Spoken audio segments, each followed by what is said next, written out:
It's all happening. It's all live. It's all live. I gotta make sure lots of things are together, making sure everything's right, making sure my computer is not becoming a literal fire. And hello, everyone. Right? Oh, good lord. There's so many people here. Luna.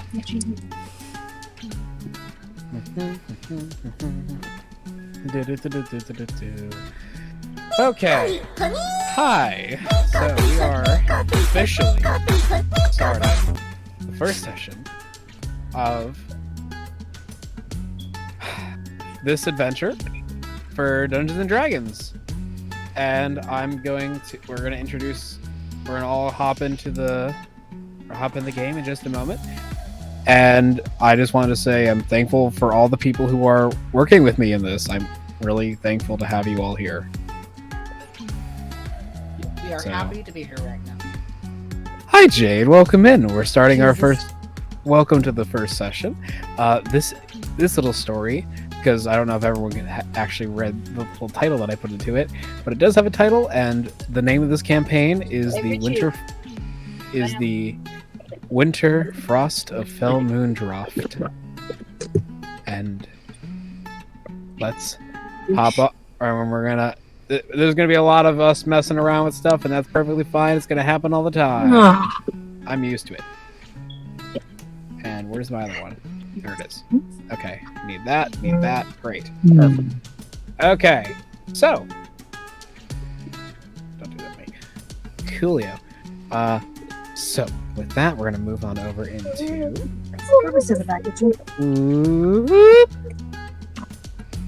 And I have somehow managed to lose. Oh no, I have somehow. Oh, there you are. I was gonna say, for a second I lost Kaido. No, I'm here, I promise. I was gonna say, for a second I lost Kaido. It's like, oh no, it's already happening. Wait. Vanished into the void. Why? No, I'm here, Wait. I promise. Why? Couch Potato says that you might be muted, Captain, on your stream. Oh, I am. Hi there. Hi Jade. Hi Couch Potato. There you go. Thank you for that. Tiny little details of all the dumb things that I forget to do, which does remind me. I didn't move something over. I had to add an audio source that isn't there. This is why I have my chat constantly on my screen. Yes, I am missing an audio source, and yet somehow I'm missing an audio source. What audio source are you missing? You cannot really see my HP. No, I purposely did that. You could move it up like onto Did the you in that bottom bag? of Can your you check character. if there's a padlock there? Oh, the chat's there. I didn't move Atlas, the chat. I think your push to talk is not working because we can hear everything going on in the background. You can? Yes. My bad. Yes. There we go. Just want to make sure you're aware of that. Okay. Cool. What? We might have to get rid of chat for the time being. Hmm? On my screen, chat was overlaying everything and just looked like chaos. Well, okay. Welcome, once again, to the first session of the Winter Frost of Fell Moon Draft. This is a D&D one-shot that I'm... what am I talking about? D&D campaign, not a one-shot. Not a one-shot. No, absolutely not. This Campaign. Campaign. This is a campaign that I have been graciously asked to do. And I have a wonderful cast of people who would like to introduce themselves first and give a little sense about themselves as I fix something into my background. Who would like to introduce themselves? I'll go last. And you asked the other two people with extreme social anxiety to go first. Okay. I can go first. I'm trying to fix something. I'll go first. Okay. So my name's Sasha, and are you asking for like more personal or more game character-wise? Who you are? Who I am as a person? Well, I am a mother to 2 dogs and 1 hedgehog, and an avid collector of Squishmallows. Excellent. I can. Oh. Hi, I'm Atlas Fisher, and I'm a Seafarer VTuber, but I play a lot of different things. I've been addicted to Final Fantasy and Minecraft recently, though. Gotcha. I'm Kaito Ryu, Water Dragon, former Hikikomori. Just play a lot of variety games. I'm here to have some fun and explore the world, make some friends. Yee. I guess that leaves me. Technically, it was me, but yeah, but... Well, player-wise. My name's Renee, but I go by Nay or Naynay. I'm a fox, I guess. I'm a little fox. Yes, in this context, you are the Mochi Fox, because that is Yes. what we have for you. That's what we have for you. And of course, I am your DM for this game. I'm saying I am Captain Ragazel for people not on my channel. And if you're on my channel, hi and welcome back again. Welcome back to my little corner of the library. I'm stuck here perpetually forever, but this time I have friends! Yay, we're trapped. No, you I'm can leave gonna whatever you eat all like! the books! Oh, please don't eat the books, they just come back! But they taste like gummy worms! Why? What section are you eating them from? The gardening section. The garden. Now, you see, that's fair. I thought you were gonna say the children's section. Oh no, 'Cause that's gingerbread. Oh, I was gonna say some of those are actually scratch and sniff though. I've tried them. They I smell have a nice. scratch and sniff alcohol. I know you do. It's peppermint. It is peppermint. How does that work? It's a sticker on the outside of the bottle, and I scratch it and it smells like peppermint. It's interesting. That's It's interesting. vodka. It is. And somehow I know this, even though I should definitely not know this. That's because I showed it to you like a prize. You did. and oh, where'd he go? He's not here. Oh no. Where did he go? Oh, that's why, because that's the wrong page. There we go! I was gonna say, where are my audio things? There we go, everyone's fixed now. Great. I was gonna say, where's my chat screen? It's like, there's my chat. Because also, you have and of course, my other resident here who lives in the library. Frederick. No. Franklin. Yeah, Hi, Franklin. Franklin. Hi, Franklin the wolf cat thing. Yes, I don't know what he is. He just speaks. He speaks the words of chat. He's the rug. He's the what? Rug. No. You know how he's not- some of those expensive libraries have like the bear rugs? He's the rug. No, he sleeps on the desk. And sometimes on the shelving. And sometimes in the shelving. And sometimes on the computer. And then he gets stepped on, so he's the rug. No. He's not the rug. Okay. So, here's what I got planned for us in this case. I'm gonna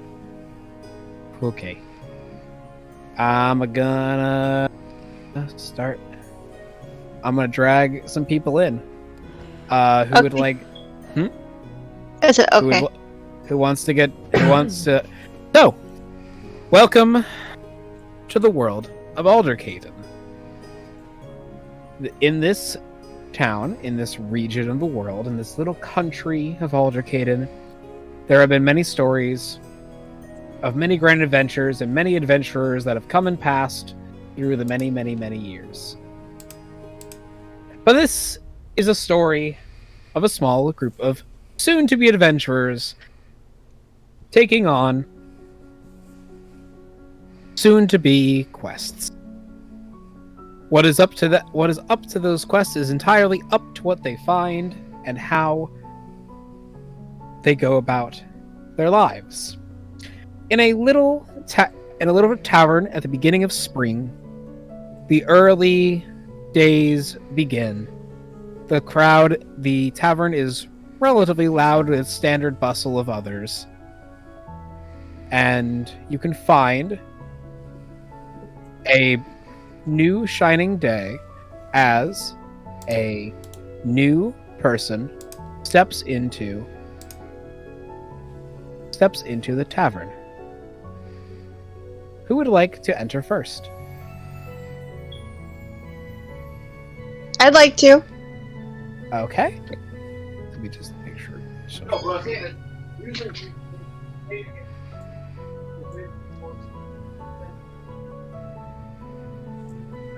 There we go. Just making sure every little detail I'm trying to work on is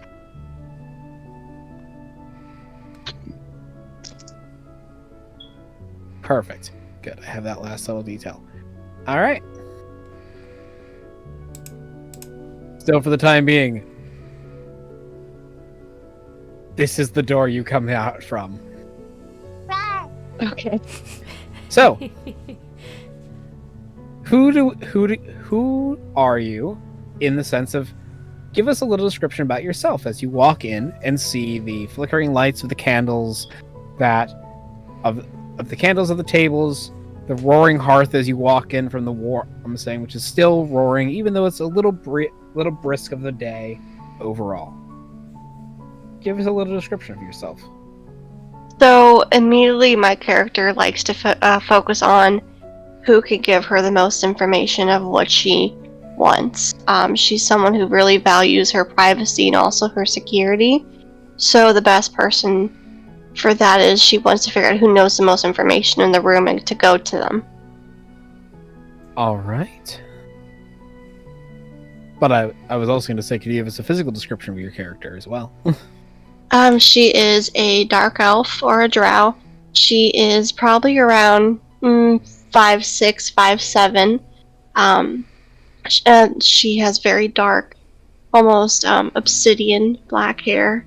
Her eyes look almost luminescent, and she is very ash-based skinned. Overall, she looks very gaunt, and you can tell from her hands, which have scars on them, she's been through combat. Mm. She does wear leather-based armor, and she does have a backpack that is always wrapped around her body. Watch your profanity. Fantastic. So, when you come looking and bearing information, you know usually the best information can be usually found by the owners of all taverns. In this case, you would know this to be the owner of the Weather Vane, named by a half-orc man who runs the Weather Vane that goes by the name of Oswald Oakhart. This man right here. He would be the man that you would want to speak to. Okay. But that's who I want to go to. All right. So I think, unless I'm wrong, you should be able to move yourself over to him. It won't let me. It's a right click. Oh, right click? Okay. Yes. No, it still won't let me. Okay, hold on. I'll fix that. I think Okay. it's just... I'll fix the tiny details. I know it. I know what's going wrong. Or at least it should. It should have active permissions. Nope. Apparently, I have to reset this every single token. All right. Okay, so at the very... There we go. There you go. Now you should be able to move yourself. Apparently, it really doesn't like the fact that I'm trying to do all this at once on my computer. Okay. Alright, so that's where you're going to go. Who would like to go next? Who would like to enter in next? I think I'll go ahead and enter. Alright. Please give us a description as I have you enter in from the same door. Alright. Obviously, if you didn't already know, my name's Elias. I am probably 5'9", I think I put myself as. Let me double check. I'm gonna go with 5'9". I don't know. I'm gonna go with 5'9". I'm 5'9". I'm tall. I'm lanky. I probably got about no meat on my bones. I've got a lot of freckles, red hair, green eyes. Pretty standard ginger. But I do have some muscles on my arms because I was a former park ranger in the United States of America. Now, you may think that I'm just nuts. I might just be nuts, but that's up for your interpretation. So I'm here because I'm trying to figure out the landscape of this area to find some actual forests in this area. So I would also go to the bartender as well. Fantastic. And as soon as my computer wants to load the fact that I'm giving you these permissions. Yes, I'd appreciate it. Oh, I would love to be able to give you these permissions. very much I would love to be able to give you these permissions. It just... My computer is apparently eating a lot tonight. Alright, you should be able to move now. It gives me the icon, but then it won't let me drag. Let me see if I Oh zoom in, maybe. no. Hold on. They did not save your permissions. Should have saved them. I can see you directing it, but I don't see it Yeah. moving. Hold on. Okay, have you been saved now? Can you move now? Yes. I saw something move. I can still think see that's- the green. Nope. It's still That's- just directing it. That's because you're on ruler. I'm on ruler, that's why. Yeah. That's why. No wonder you can't move. You're on No ruler. wonder. There you go. There we go. All right. I stand right here. That's fine. All right. Who would like to come in next? I can. Alrighty then. So, I my don't name's think- Omar, and I'm a fighter class. I come in a little bit behind Sasha, as I'm just kind of following her around, as I'm kind of aloof to the idea of what we're doing, and I don't know where I'm going. All I know is that I'm right behind her, and she's my friend. But no, I have black hair. It's kind of roughly cut. I do it with a knife on my own, but so it gets pretty sloppy. And black eyes. I'm 5'6" and of an average build, so nothing really stands out. But yeah, I enjoy fighting. All right. Give me just one moment. You will have a substitute for the evening in your token. Yeah, could Sasha move my token also by any chance? Because I can't really move it on my phone.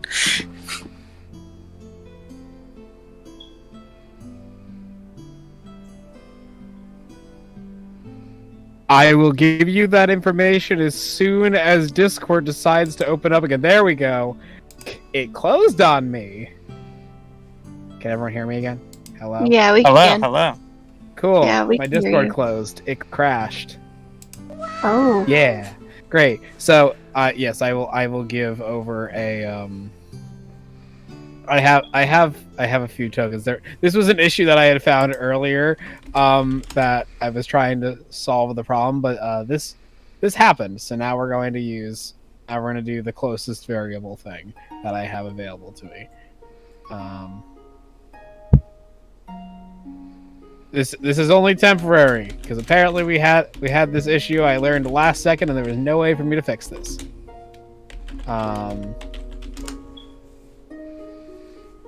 Okay, where? Perfect. This will work. I will give Sasha as well. This will just be your token for the time being because apparently there was an error that I learned last minute that should not have been a thing. Should no damage. That's exactly what's happening right now. That's exactly what's happening. Hi, June. Ah, giant head me. When did that happen? Oh, it must be because I was typing a thing. There we go. It's a nice forehead. It is a very nice, very shiny forehead indeed. Nice eyebrow. wondering- Kinda, you can just speak up if something goes wrong. Keep it this way. No. I just looked over and saw it. Talking of minis on the table. You know what? I might adjust that accordingly in the future. That might become a thing. I might do that. I'll make a secondary head because that was just me scream crying. Yeah, that should be a redeem. Just big head. Big head. Well, currently me scream crying is a redeem. It's just changed the avatar.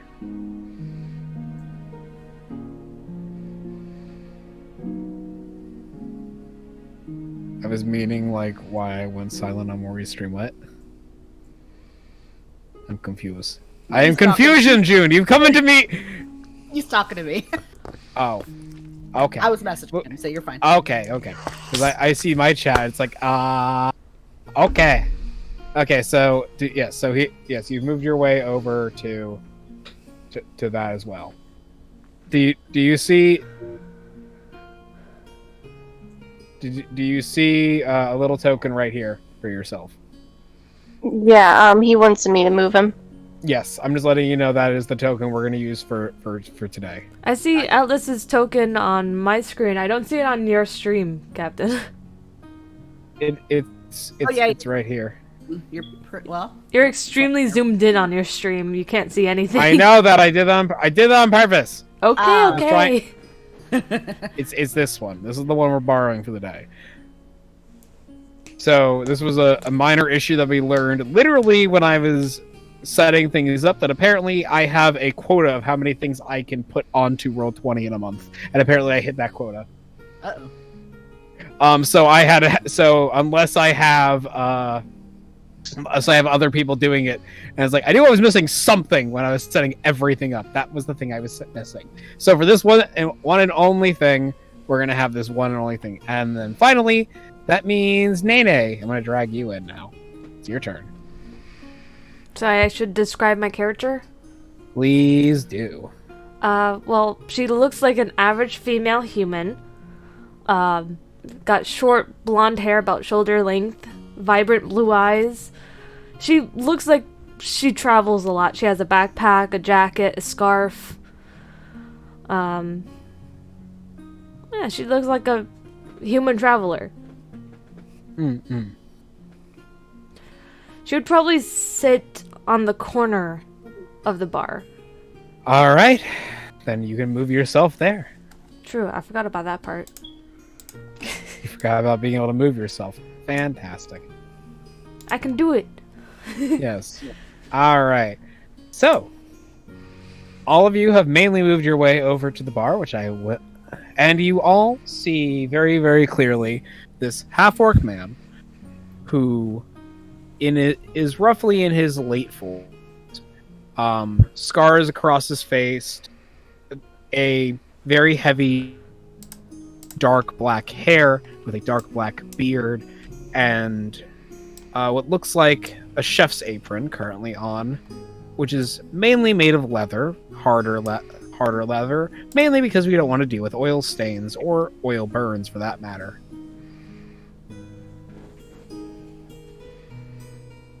So, you all see him. He's currently cleaning some glasses, and he turns initially to Sasha, as she is the first to arrive at the bar. He turns to her and simply asks, "Hi there, how can I help you?"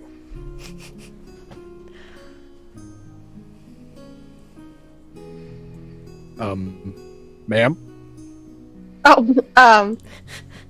So they are the other two to the left of me currently? Yes. Okay. Then my character looks at him and says, "I will be helped last. I wish to discuss with you some other private information." He gives you a very quizzitive feeling look, just like, "Oh, you're an out-of-towner."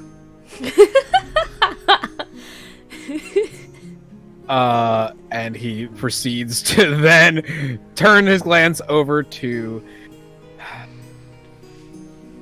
Elias. Yeah. It's like, "How can I help you?" Correctly. It's like, Yes, "How sir. can I help you?" Yes, sir. I was looking to see if you had maybe a map of the location or anything I could purchase as far as maps. Oh, well, we don't necessarily sell maps, but he kind of points over the rag that he just finished cleaning one of the glasses under the table, and kind of points the rag over to about roughly here. And he goes, "We do have a little bulletin board over here that you can quickly glance over. It has some jobs and information to the best of what the town has to offer." Is that all I can really help you with, though? Yes, that would be it. Thanks. Oh, well, okay then. Glad I could be of service. Usually it's not that simple. People usually ask for a lot more, or like a drink. Yeah, no, I'm sober. But thanks though. That's fair enough. He turns over to Julie. It's like, "And anything I can help you with, ma'am?" I was wondering if you have any mead. Now that is something I can do. And he goes, let me get that for you. And he steps away for about a second or so to grab something off the shelf, pour a bit of something, go over here, and he goes, all right, here you are. How much do I owe you?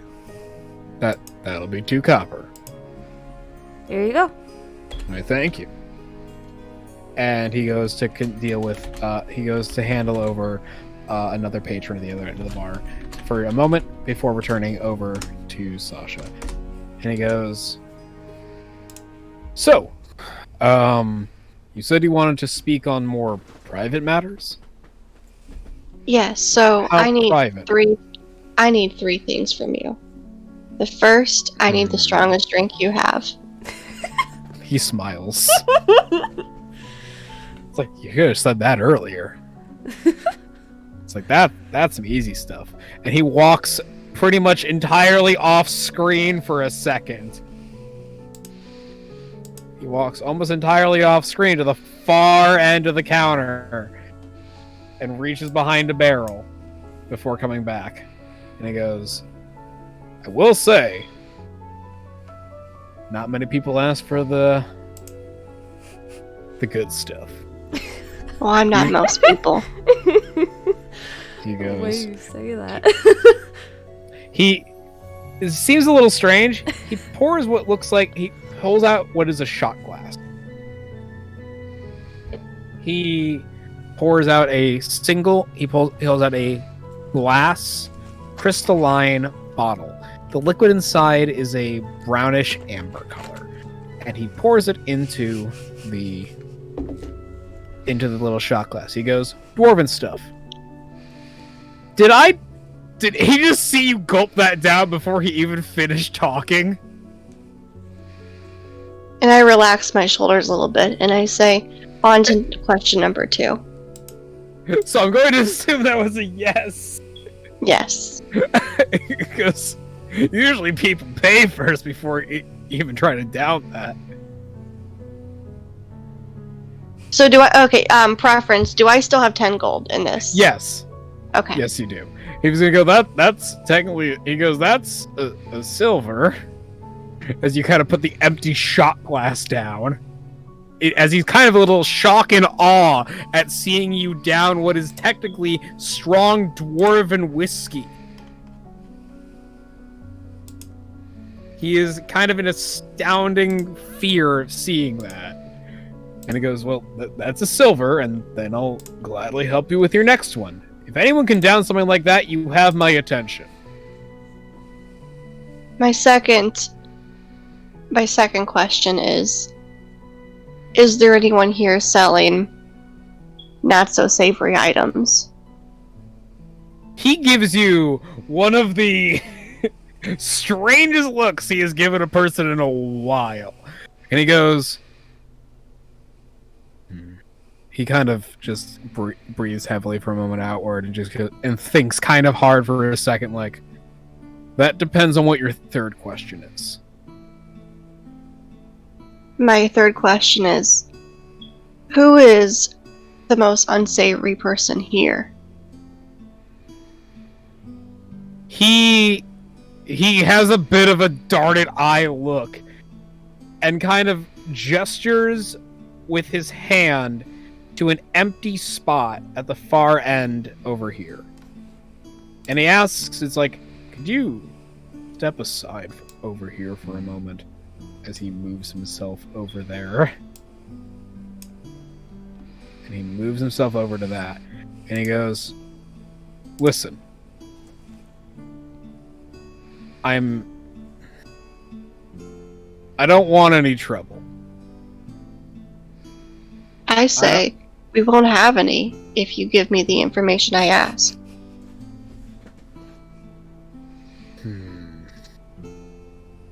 People don't usually come just in asking for unsavory items and an unsavory person. Especially when this is a former hero town. But for every hero, there's a slain villain. And there's usually kept goods from said villain.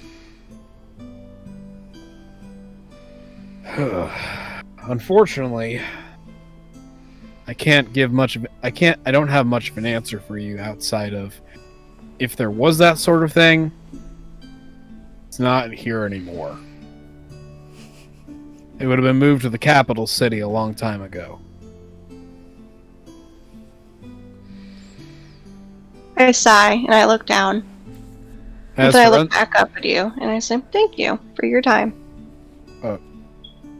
You're welcome. Same goes with the unsavory people. They usually town guard kind of handle riff-raff if there is any. We're a relatively quiet town, mainly shipping, mainly sailed goods. We get a few interesting exports from the towns around us on the magical end per se, but that's just quality of life stuff around here.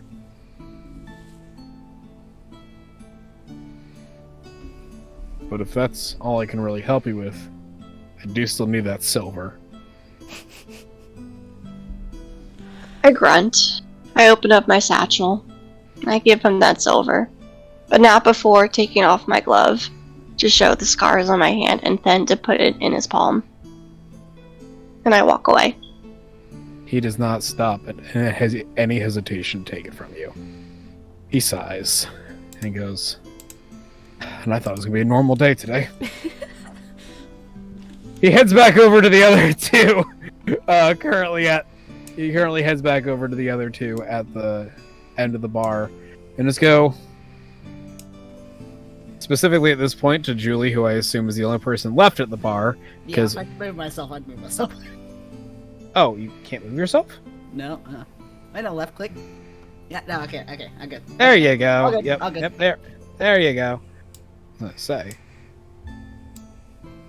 Alright, there are a few other people in this tavern that are relatively of interest for the most part. If anyone would like to make what the first roll, either be it Sasha, Omar, or Julie, because Elias is currently distracted with the board, and we'll get back to that in a moment. But if anyone would like to give a wandering glance to the rest of the bar to see the other patrons. All right. So, I know you know how to do this, but I'm still going to just state this for everyone else. Because not everyone here has played D&D before. We are going to make what's called a perception check. So, you would roll your 20-sided... You would roll the D20 or your 20-sided dice, either digitally or in person. I have mine in person. Yep. So you would roll that, and you would add, your perception score or your perception skill check bonus to the roll. Wait, where is that? Perception. You can. Oh shoot! I suck. I suck at noticing things. Apparently. God. I rolled a 2 and I have a -1. Oh no! So I guess I rolled a 1, unnatural 1. Yes, you did. Oh god. I have a +5 in perception. I'm just enjoying my mead. I didn't notice anything. So Sasha, you're also looking to roll I'm for... noticing the bubbles in my mead. I was gonna say that's exactly what you noticed. You noticed just the bubbles in your drink. So I rolled a 4, and then I have a +5 on my character sheet. Yes, I was gonna say perfect. So when it comes to that, that would be a total of a 9. You notice that from what you can see around the bar, there are many different walks of life of people: elves, dwarves, gnomes, halflings, humans, half-elves. But no one really catches your eye, especially looking for unsavory people. You might notice the people at the next adjacent tables are sitting relatively by their lonesome, But that could just because they came in separately.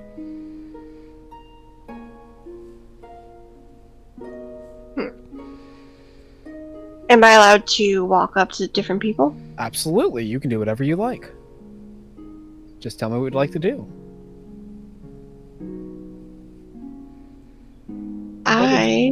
What would you like to do?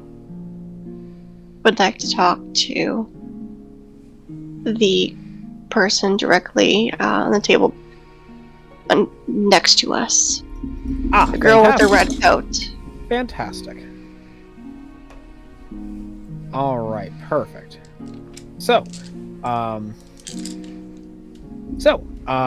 you step up to this woman. The only downside of all my stuff being everywhere.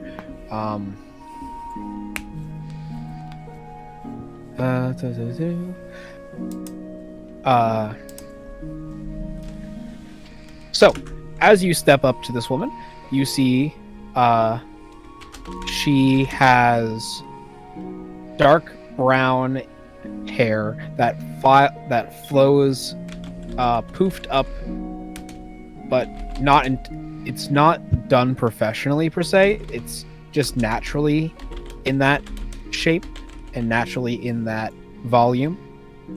She has soft green eyes, wearing what looks like leather armor, a red coat that drips down to the floor, and she wields a long sword on her side. Typically, it would be strapped to her back from the way that the sheath looks, but right now it is currently just sitting up against the wooden table.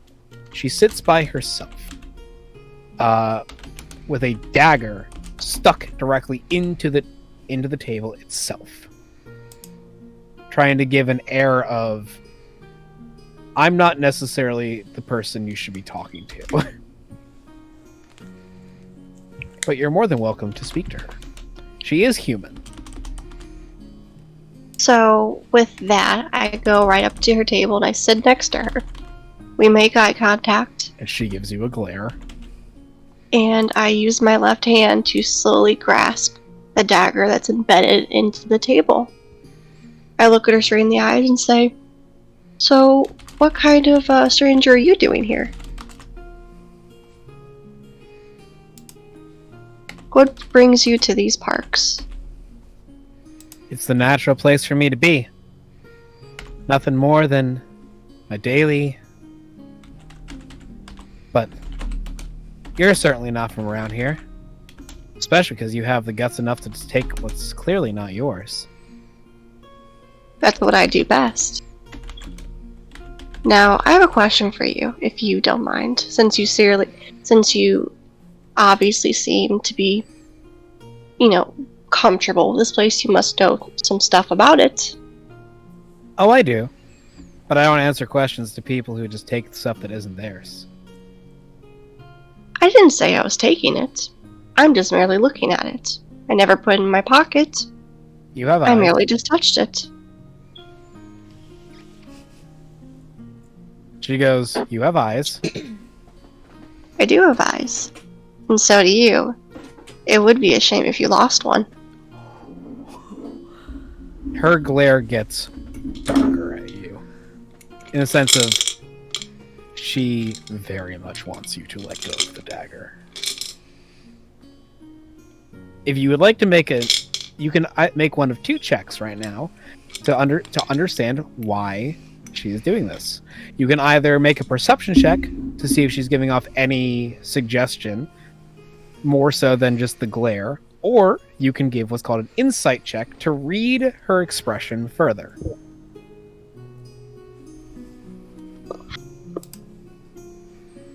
I'm gonna do a perception. Okay.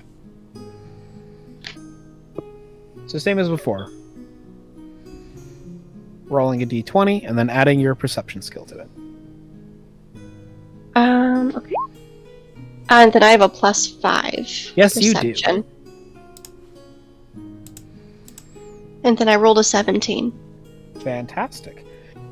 With perception, you can clearly see that under the table, it's a very, slight set within her coat lining, because otherwise it'd be nearly imperceptible. There sits what looks like 3 more daggers, one of them currently on her in one of her hands, ready to pounce if need be. Her other hand posed on the table to grab yours and keep it in place. With that and what I just saw, I laugh and I pat her on the shoulders. And I say, okay, well, it was nice talking to you, Green Eyes. Maybe another time. And with that, I sit back next to Omar. You do see that as you leave back that she does take the dagger out of the table, though. It's like, squirrely one. I'm not leaving the dagger out anymore. But it's also an invitation to come back if you wish. Okay. Showing that she is showing less hostility, because you've chosen initially to walk away. So she is choosing to give you a sense that you are welcome to come back. Can I continue my turn? Absolutely. Oh no, this is free. Everyone can do anything at any given time. If anyone would like to jump in and say they want to do something, I will hop in between them before I get to Elias. Would anyone else like to hop in before I do my next step? I'm still drinking my mead, so I'm good. So Julie is consumed in what she's doing. I'd like to go back to the barkeeper and order 2 more drinks. Just regular mead, though. He goes, I can do that for you. Steps away, comes back. Here you are. Places them down. 4 copper. I reach out and I pay him the copper before nodding at him thankfully. Mm-hmm. After that, I head back, sit next to my favorite new companion, and drop down a mug of mead next to her while I continue to sip on my own. She appreciates it and gives you a smile. And we'll come back to that in just a moment. Elias. Yes. So, you walk over to this board. This board has a few things on it that catch some interest. Usually, all of them pinned in with what looks like push pins. Usually, screws or nails driven into this wooden board that is placed up against the sign. Along it, you see what is the sign that says the house specials for the night, written in chalk. What else? The things that are pushed into the corkboard, what are those? Absolutely. You see, along in the sign for the corkboard, you see 4 postings. The first one you see says, rat catcher needed. Please contact Farmer Ishmael. The second one says, looking for goblin exterminator. They stole my shit.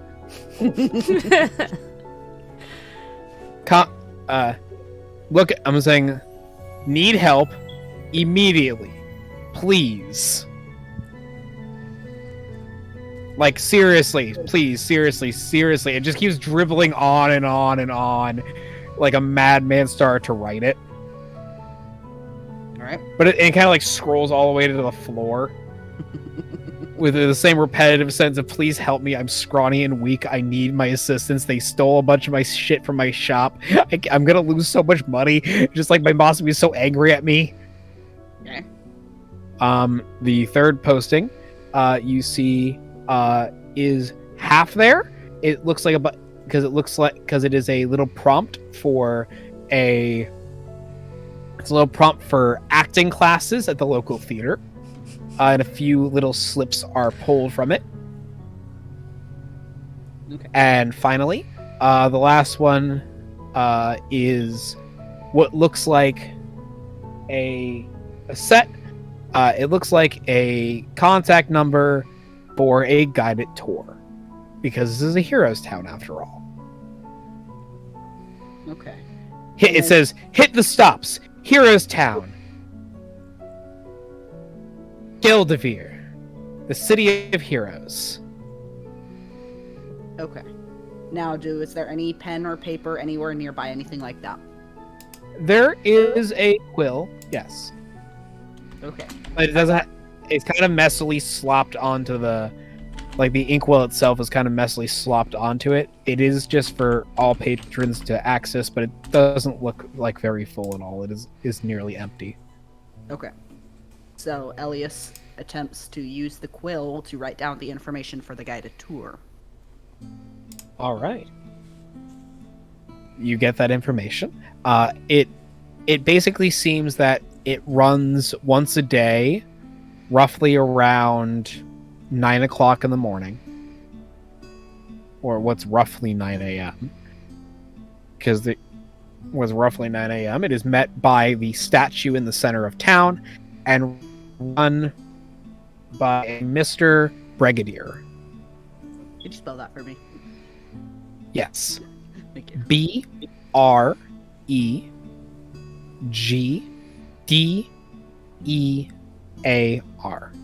Thank you. Hmm? Okay. After that, I go and take a seat at one of the tables and All right. just take a rest. All right. Which table do you want to go? What table do you want to go sit at? That Just one. right here. Cool. Yep. Second over here. Fantastic. All right. Before we move back to Sasha, Julie or Omar, would you like to do anything? So I'm good. sorry. Good. I'm Julie. just chilling with Sasha. Mm-hmm. I was gonna say that at some point while Julie's sipping her mead, she pulls out a piece of paper and starts writing on it. And That's it. I just okay. wanted her to be doing her thing. Gotcha. All right. And now we return to newfound friends over here at this table. The woman sitting at the table looks at Sasha as she comes back and goes, "Ah, I see you took my invitation again. So, what is it you really want to ask me about?"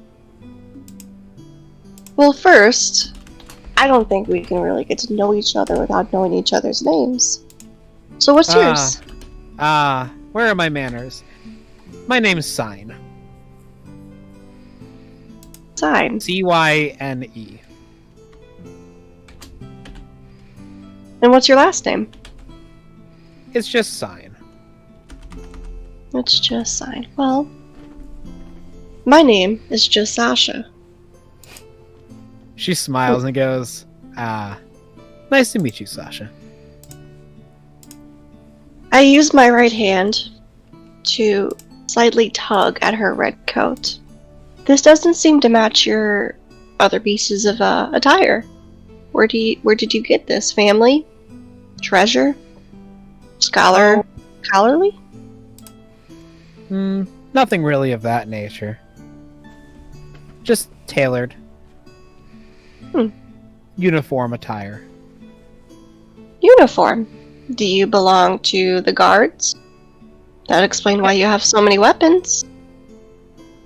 It's more of a club, you see. We kind of train in jugglers.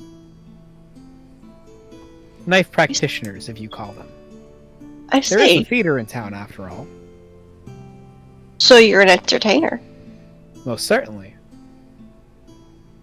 You know, the one thing I've learned about entertainers is they can watch just as much as their audience does. So tell me, what have you seen lately? Oh, there's so much to tell. But what can you tell me? I'm curious where you came in from. Well, Sign, as much as I would love to tell you, I cannot give without giving something in return. So if you give me something, you'll get something in equal measure. You're the one asking. I was simply trying to get my part first. Think for a second, and I take a sip of my drink. Me and my friend over there, we escaped death. There's your first part. I'll take it. She goes. And she goes, yep, well, as you've probably heard, this is, after all, a hero's town. The great hero, Medilia, was once the person who kind of brought this town to light about, no more than like maybe 60 years ago. If he was anything more than human, he probably would still be alive. But, unfortunately, when he died, this town rose to become a nice little hub and a nice little trading port in the middle of, well, the fields around here. But we have some very nice neighbors. What I find interesting is all the magic stuff that comes in from this town. I wonder where they get it. I hear there's a town up north that has a large quantity of magical... manifestation? No, that's not the right word. Creation? No. Scholars! Scholars is the word I probably think of. She goes. Don't really see many of them in town, though. So you mentioned a Medilia, and you said that he, if he wasn't human, would still be alive. So did the town see him die? Did they host a funeral? Well, I'd say old age takes everyone eventually. He is currently buried in the chapel in town. His memory or his body is buried? Little column A, little column B. Let's see. Did you ever meet this Medilia? Nah, long before. I'm saying he was before me. I only heard stories when I flew into town about 1.5 years ago. So you're not from here? Not many people are. Where are you from? As I say this, I get a tad bit closer. She kind of gives you like an up and down look, going, why so inquisitive? Knowledge is power. Well, this is my home now. Where I came from really doesn't matter. I found family here. The other jugglers in town. The theater. They're my home now. They're my family. I can introduce you. I can introduce you if you wish.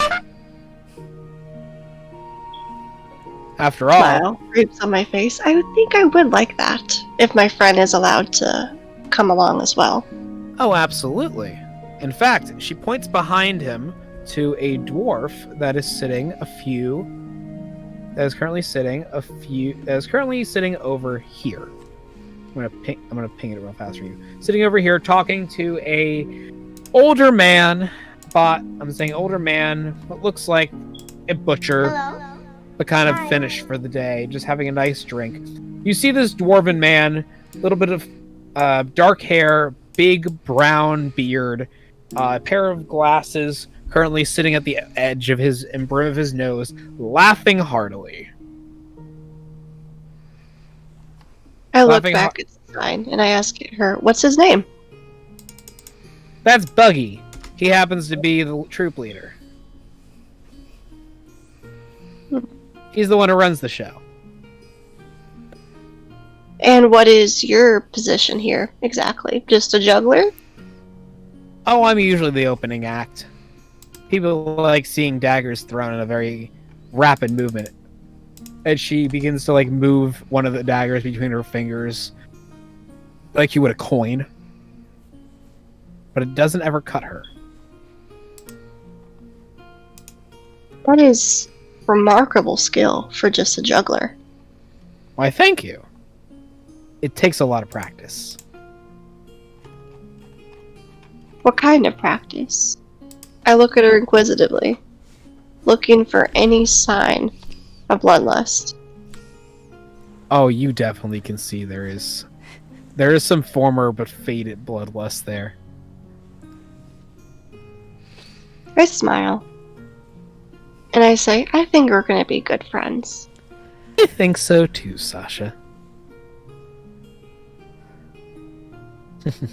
And she gives a little giggling laugh. Does anybody else want to join in? I was gonna say, Elias, if you'd like, you pretty much could hear the entirety of that conversation. How does this make you feel? A little uncomfortable. I don't know. I'm kind of liking the dwarf over there with the hearty laugh, reminding me a lot of the Hobbit. So I'm kind of listening in more to his conversation. Okay, you listen a bit to what he has to say. You hear him talking to this man, going, "Hey, did you enjoy the show? It's like I saw you in the audience tonight." The older gentleman, who's kind of just finishing a drink, goes, "Yeah, it was a good one." It's like, I really liked that new fire dancer you got going there. Oh, really? It's like, yeah, he's new. I wasn't quite certain about his original kit. I was concerned he might set the stage on fire, but I was greatly impressed by what he's able to do. Okay. So, my character goes over to those two. Alright. And I ask the dwarf, since he's obviously a member of the troop, about that fire thrower. And I say, how long has that fire thrower been with you? Oh! I don't even say hi. That's just the first thing I ask. It's like, oh, hi there. It's like, did you see the show too tonight? No, I did not, but I heard that somebody was throwing fire. Oh, you should! He kind of cuts you off a bit. He was like, oh, you should! We have another show tomorrow! How long I got has big that been? names coming up for that show. And yes, he is intentionally trying to cut you off every single time. He is purposely trying to do this. Oh, man. It's like, we got some big names. We got a heavy actor coming in from a town east. Gonna do some readings. It's like, usually the people are crazy for that. I don't know why. I thought the fire dance would really get them going. But, they thrive for the classics. Can't deny the audience what they want. All right, so I try to ask him, I don't know if I'll succeed, when the show's going to be tomorrow. The moment you say, when he asks about the show specifically, he goes, sundown tomorrow. He lets you have that full question. He goes, sundown tomorrow. Center Theater. Where is the Center Theater? Why, in the center of town, of course. You must be new here. Yes, I definitely am. I appreciate your time. Yep. Well then, he goes to grab your hand and shakes it relatively strong. He goes, the name's Buggy. Nice to meet you, Buggy. I gotta be going now, though. I appreciate. No, take a seat. The name is Buggy Borkenston. What? And this right here is my good friend, Jeremy. Isn't that right, Jeremy? Kind of pokes. Was like, no, it's Leslie. No, Jeremy, what's up? It's like, you know the show. It's like, you were there tonight.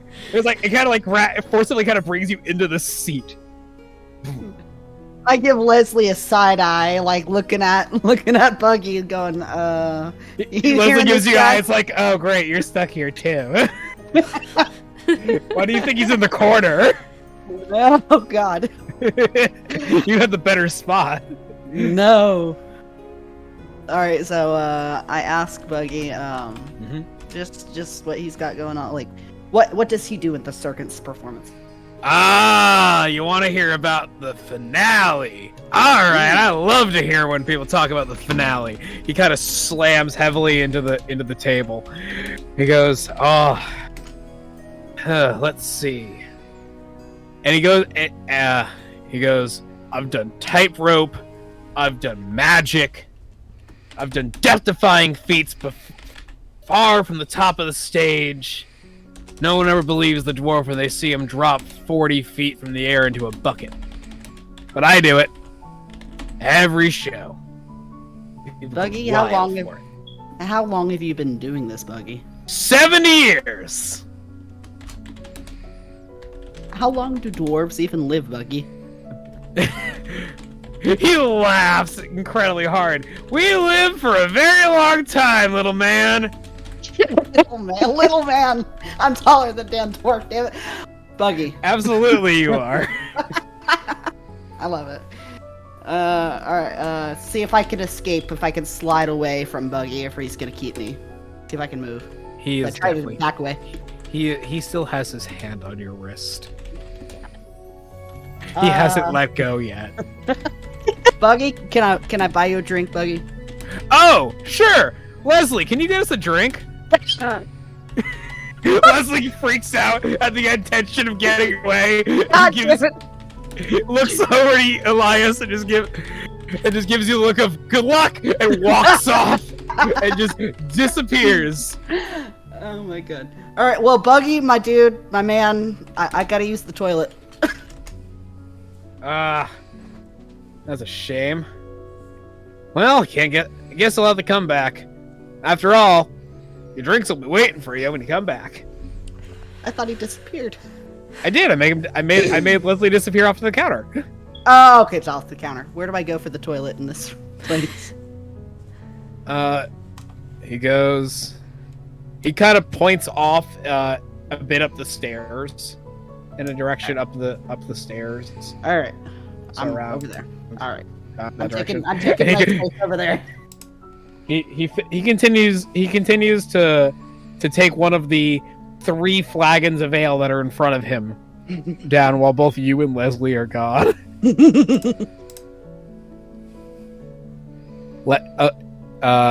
At that time, Julie, you see this man huddily come over, just put up a single finger, get a drink of what is a shot before inevitably very quickly running out the door into the day.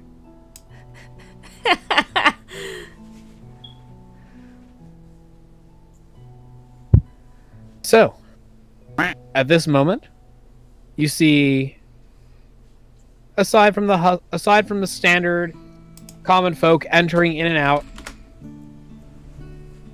ultimately, it's pretty quiet in here until the barkeep comes over to you, Julie, because you're still here. Okay. And he goes, "What you writing down? What you writing down there?"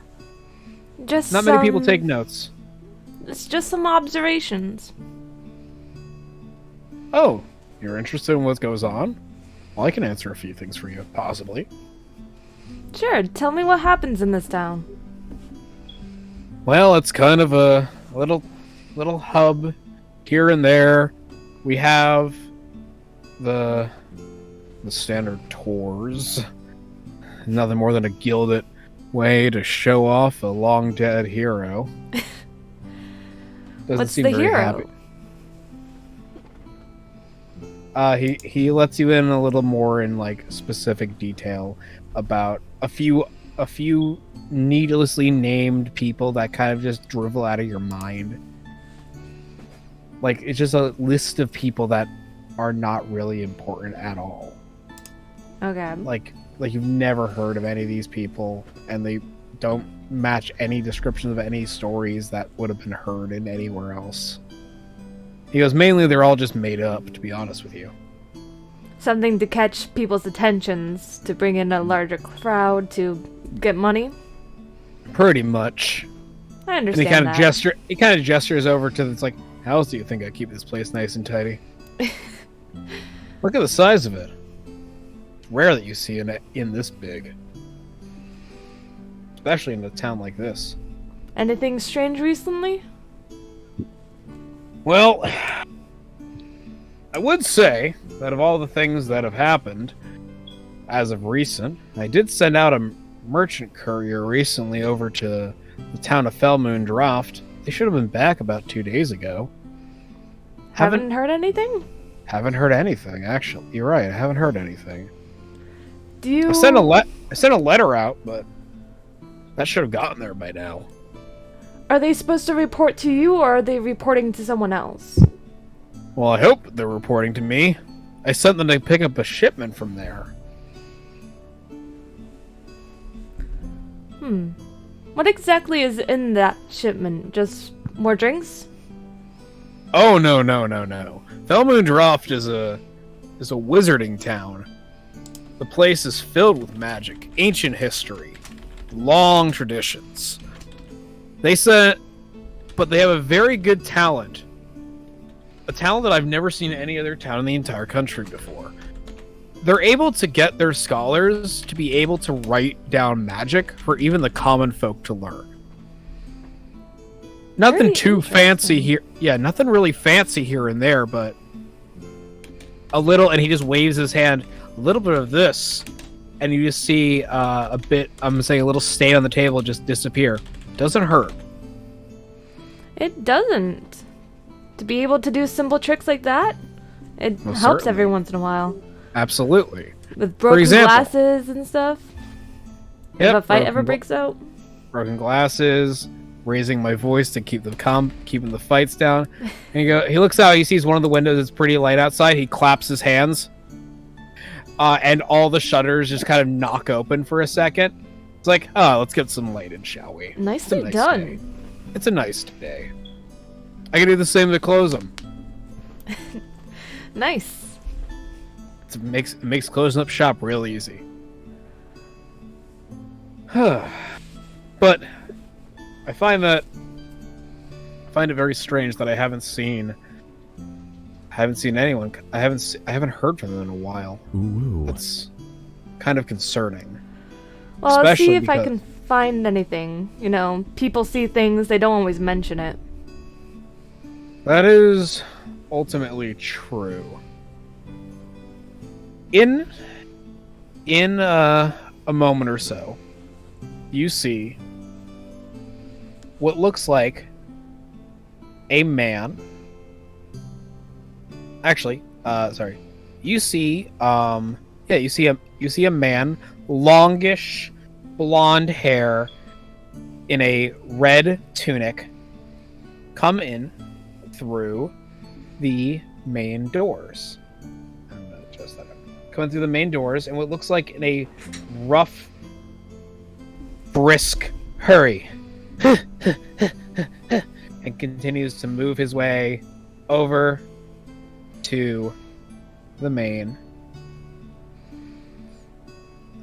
tavern stage and bar. As he goes, Oscar, got a letter for you. Got a letter for you. That's something. He goes, oh, who's it from? He goes, your courier boys. He goes, wait, what? He goes, oh, what does it say? Here, and he hands it over. It is in a red envelope. In the meantime, my character comes out of the bathroom, by the way. Perfect. Come back down the stairs. Goes to the bar. And goes directly to the bar. Yep, perfect. He goes, strangest thing, though. Flips the letter over as he hands it over to him. It's not actually from them. It's the one you sent out. Oh. And he goes, now that's certainly something you don't see every day. That's concerning. Have you... It's like, hey there. Have you by any chance happened to see... Have you seen any more carts heading on out that way, Laws? He goes, not really. Sorry. Haven't seen any more carts head out up the northern road. He goes, darn. I wish I could get some more information on what was keeping him out there. Perhaps Sorry if I hear anything. Perhaps I can I'd love to help. let... Perhaps I can help. He goes. Oscar turns back and goes, "Really?" I travel all the time. It doesn't make any difference to me. That's a good thing, and I appreciate the effort, but I don't have any way to really get you there, so I don't have a cart or anything, per se, to let you travel up the main road. You'd have to walk it, and I'd hate to have to do that to someone who I just walk got pretty here. much everywhere. Walking is no problem. That's fair. In that moment, as you agree to go on this mission, up to the northern road to Fell Moondroft, everything gets extremely cold for a second. Everyone can feel a brisk breeze crawl across their neck. Every single person here, Oscar included, as the doors to the tavern knock open as what looks like a blasting wind of snow walks in through the door. Along with it, you see a dwarven man. He is covered from head to toe in snow. His red beard frozen at the tips, and I'm saying not terribly tall at all. Currently, I'm saying takes a heavy step in, takes a second step in. 1, 2, before collapsing over sideways. And everyone is just staring at this dwarf who just walked in. Oscar just looks across, and you hear the tiniest for Elias and Julie. You hear him just go, "Oh shit!" And he gets up from the tavern behind the bar and starts running over to this dwarf. What does everyone do? I'm going to walk over to Oscar and be like, "Friend of yours?" I'm gonna go over as well and look to see if I can figure out what is going on with him. All right. While they're doing that, the messenger, is he still over with Oscar, or is he still by the bar? He is by the bar. Okay. Can I send Omar to do something? Not Omar, wait. Is that Atlas's character, Yeah, Omar? I'll just... Yeah. Yeah. Can I send him to, keep, watch by the door? That's up to Omar. Yeah, I'll go do that. I'll go keep watch by the door. Sasha's just got to tell me. I'm like, okay. Alright, got it. So I look at Omar. I'll just stand blatantly on the door, covering the whole door. So nobody can get past me. I look up at him, and I give him a little nod to head up there and just check it out. Make sure nothing comes in that shouldn't. I'll move you over. Thank you. Yeah, I'm gonna just stand in the doorway. The door is over here. Now for me, now that I see that the entrance is secured, where are the windows in this place? They're pretty much set about every, I'd say about 10 feet or so across the entirety of the 3 main walls. So right here? There would be, let me check for you real fast.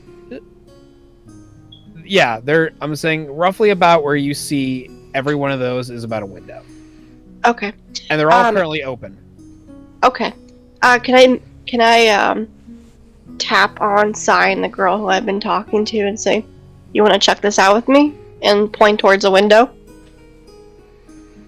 She goes, "Strangest thing I've seen all week." She goes, "Sure." And she heads on, and she gets up and walks over to one of those windows. Oh, well, you're now on top of each other. Hold on. There, you can I can only grab one person at a time, so both of you look out the window. It is a perfectly normal, sunny, breezy day.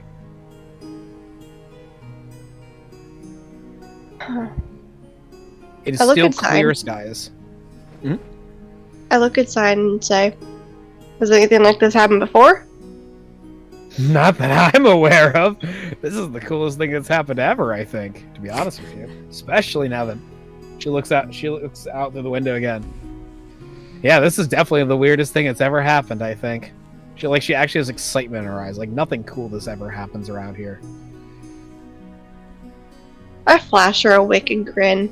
I'm excited to see that excitement in somebody. After that, I head over to the two strangers that walked in past me. And so you can follow if you want, or you can meet me back at your table. Whatever's good with you. She says she'll... It's like, she goes, I want to see where this goes. She follows you over. She wants to see where this goes. And she follows behind you. Going back to everyone else over here, you see Oscar lean down, and to Julie's question of friend of yours, he goes, not just a friend of mine, this is one of my couriers. So one of the people you sent? Go ahead. One of the people you sent? Yeah. My character goes to look to see if he can find any wounds while you guys are talking on the dwarf. Okay, so you can give me what's called an investigation check. Yeah, I was expecting it's D20, right? Yep, so D20 plus your investigation skill. So that's... I got a +4, so I got a 7. Oh my. Alright, well, that's a thing. Can I also look him over and see if I can see anything? Yeah, absolutely. Investigation? Yep, investigation as well, because you're physically looking, trying to find... What'd you get? I rolled an 18, and I have +4. Oh, so... Well, there you go. Here we go. So between the two of you looking at him, as the two of you are looking at him, Oscar goes, yeah, he's one of my couriers. Barrison, are you awake? What happened, man? Where's the rest of the crew? Where's the rest of the team? Why are you covered in snow? You alive there? And kind of just like gives him a little wake up slap. Barrison's not responding very well. He is shaking vividly. Even Elias can see this one. That he's like shaking, like he has been. It looks like he's been stuck in a physical blizzard for what looks like days. Like the edge of it, like he's even beginning to get the beginnings of frostbite.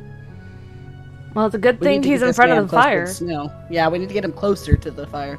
Yeah, for Julie, because you rolled very high. There are no real wounds aside from like old, like just battle scars that have just happened to this man over just years of being alive. But overall speaking, he is cold to the touch. He is hyperventilating. His beard is frozen pretty much completely. All the bristles of his hair are pretty much just frozen in place. And at the end, parts of them have turned completely white, either from the hairs dying from sheer cold or from being frosted over when moisture falls down. Can I take off my scarf, wrap it around him, and then like guide him over to the fire? It's less of guiding and more of like trying to physically lift him up, and Omar will help you. Not Omar, Oscar will help you do that. Omar's watching the door. But yes, Oscar will help you move him closer to the fire, like up against like the table that is over here. In the meantime, I ask Oscar if there are any blankets inside the tavern that I can gather for him. Yeah. Up the stairs that you went for the bathroom, down the hall, there's a bunch of different rooms. Take the first door, it's open. Get any blanket you can off of that. Absolutely. Please, thank you. While they're doing that, can I go up to the to the dwarf and not look for so much for wounds, but any traces of like where he's been that would explain the condition he's in, like notes, like a journal, just a general looking through his like almost inventory in a sense. Sure. You can. Are you trying to do this very publicly? Like you don't care who sees you, or are you trying to do this quietly and quickly? So it's not like a pickpocketing act where I'm trying to steal from him. I'm just trying to see if he has like a note in his pocket, like explaining like where he's been. Okay, so then you can give a perception check, unless you're physically trying to ruffle through his like clothing. If you're trying to physically ruffle through him, that's investigation. Investigation or perception? Would investigation give me a perhaps more thorough? Like, yes. Okay, let me do then a investigation. All right. So in this case, for your sheet, for investigation, I have a +4 additional. Yep. Yes, you do. Yep, I have your sheet for that reason as well to help. So you're gonna roll a d20. Oh, I rolled a 1. Well. Oh God. We're bad at this. Don't worry. Don't worry. So that it's gonna happen.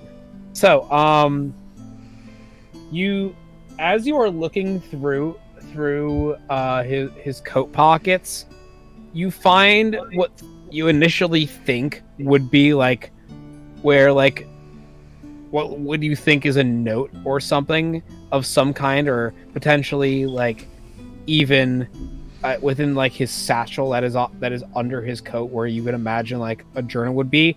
But unfortunately, the very bottom of the bag, there's a cut in it, so anything that was in it had fallen out. Oh. Which is probably unfortunate for him as well. Okay. It does look like it was bitten open, though, not like it was cut. In the meantime, I come back with blankets and I go to wrap him up. Fantastic. Oscar thanks you dearly to do that, and he gives him the blankets, puts him up in a chair with a backing, leans him against the wall, and goes, I'm gonna go get a drink for him real fast. And Good runs idea. off real fast to get him something. As it's like, goes to tell Laws what happens, goes to tell the courier, goes to tell the courier to stay where he is and not to leave, and gets a drink, and then ultimately comes back to you. So while you're pouring him the drink, I ask, do you have local wolf problems or any other type of aggressive wildlife? Not in these parts, no. Maybe a bit up north where I might have sent him. There might be there's wolves, but not necessarily a wolf problem per se. I look at the torn pocket to see if I can identify the creature that it comes from. So what roll would that be? Actually, you can make a nature check for that. Yeah, so that's what I was thinking. Alright, 7, and then my nature is +4, so that's 11. All right. I don't know what happened. There you go. Perfect. Hey! Hi, One Said Toast. Hello, welcome in, and thank you for the follow. We're in the middle of our first session of the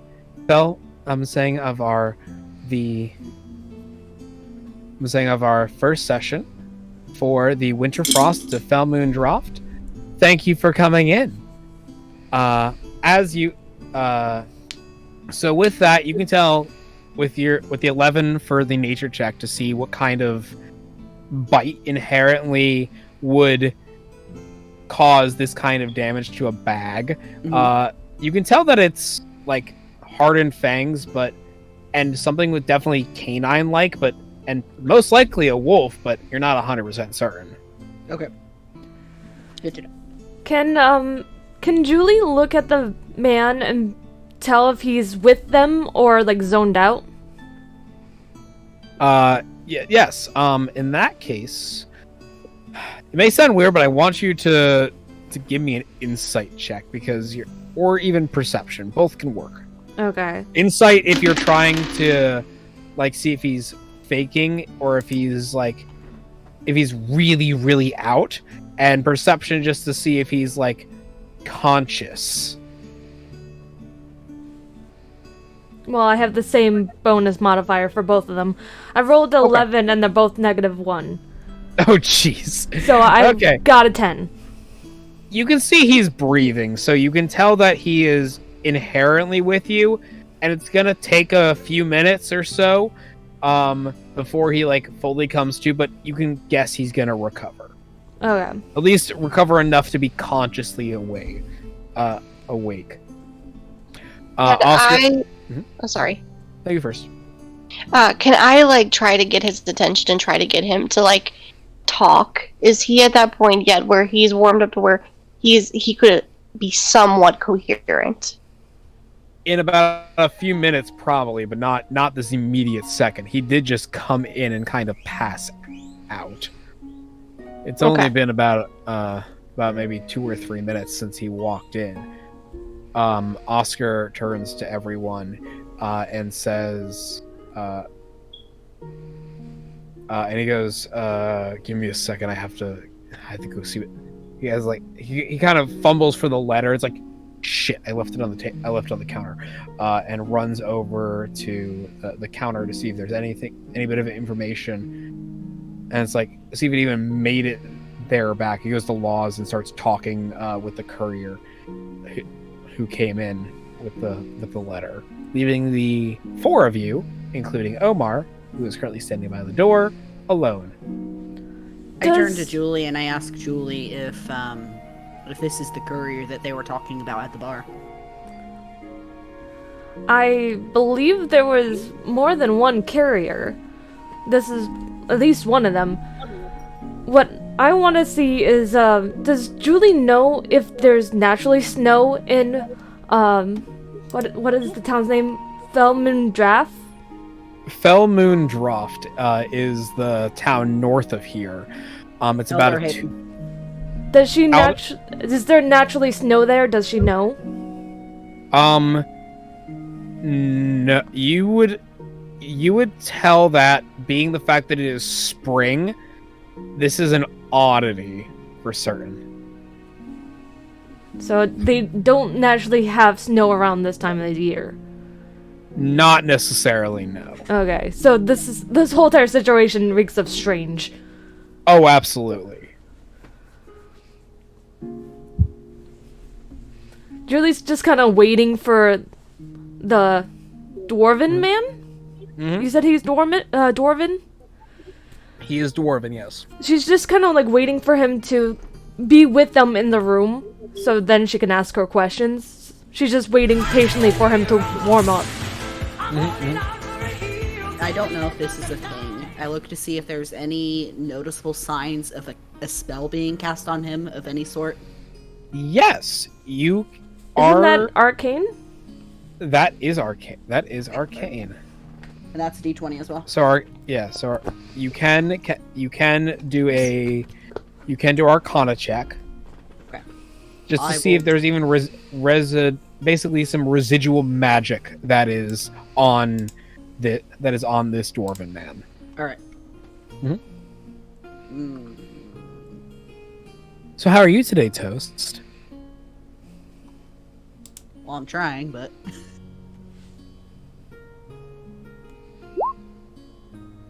is it not? It rolled at an advantage. Oh, that's weird. Okay, it's being weird with me. Okay, so it has to take the first dice number, which is unfortunately a 1. Oh, well, I rolled a 2d20 instead of a roll 1d20 because I couldn't get the roll 1d20 to roll. That's why I'm a little confused here. Weird. Okay, so there is on the left-hand side of roll 20 there is a button as well that you can just hover over on the toolbar. Oh, I just click D20. I don't click the 2. Okay. Oh, look! Nat Lucky 20. me. Hey, look!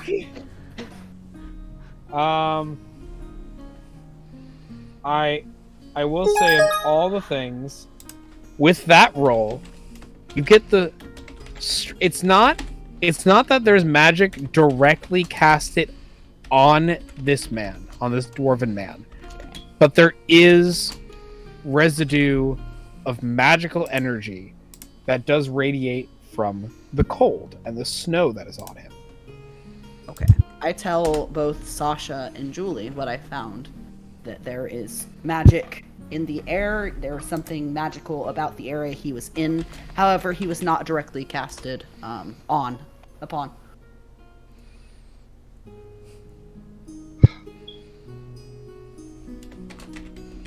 All right. With that, when you tell them that, he kind of begins to stir, and he kind of squints his eyes open for a moment, and and in a very, very kind of rough voice, like he's kind of choking, he goes,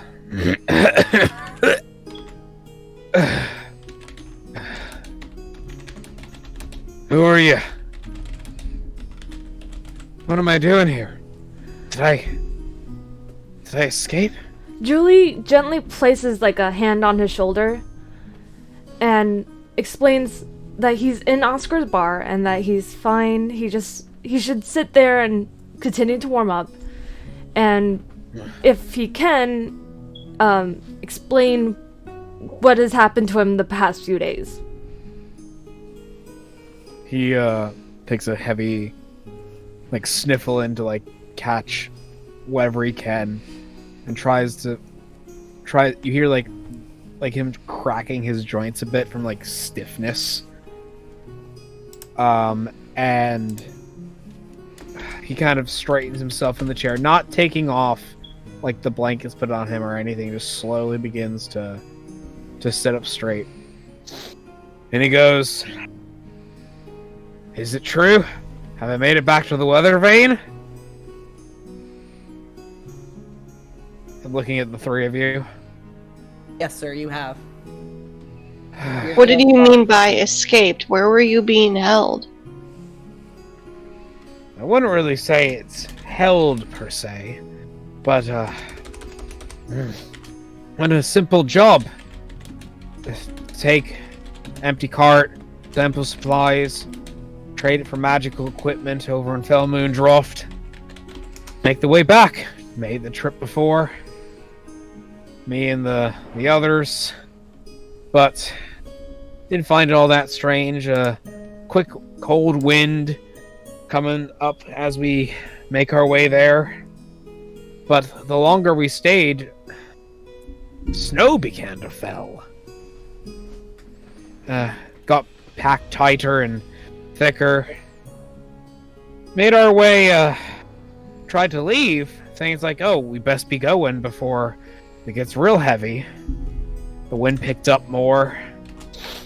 The wind howled even harder. Soon it became hard to see. The horses trudged their way through.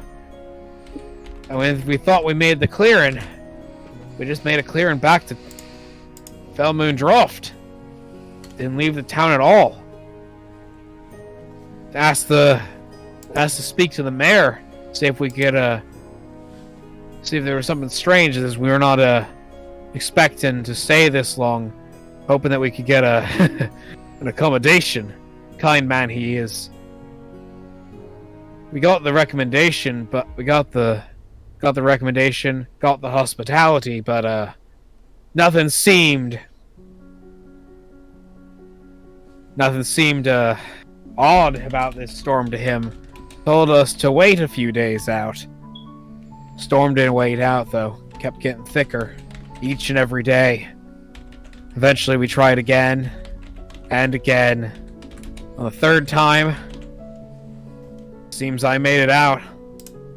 I don't think the others did.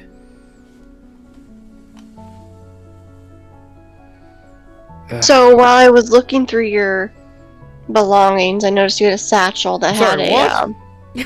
what? What? Yeah. Well, let's move on from that. No time to Yeah, I argue.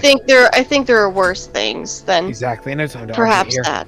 Yes. Well, as I was saying, you seem to have had an attack of sort from an animal. Do you recall that at all? No, not really. No, nothing more of a. Maybe on the way in. Maybe there was a bit of wolves coming at us one night. We did have a bit of an annoyance. With that, Oscar returns to the group. Doesn't stop the dwarven man from speaking though. He goes, "It's strange, albeit,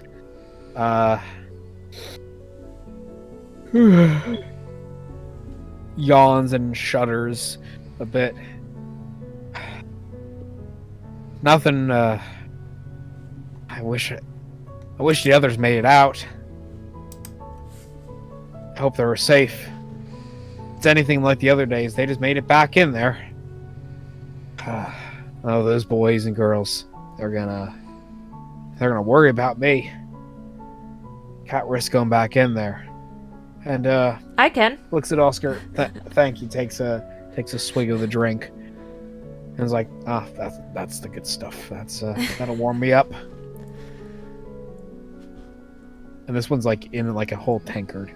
It's not the same liquid that you had before, Sasha. It's just a nice warm drink. Okay.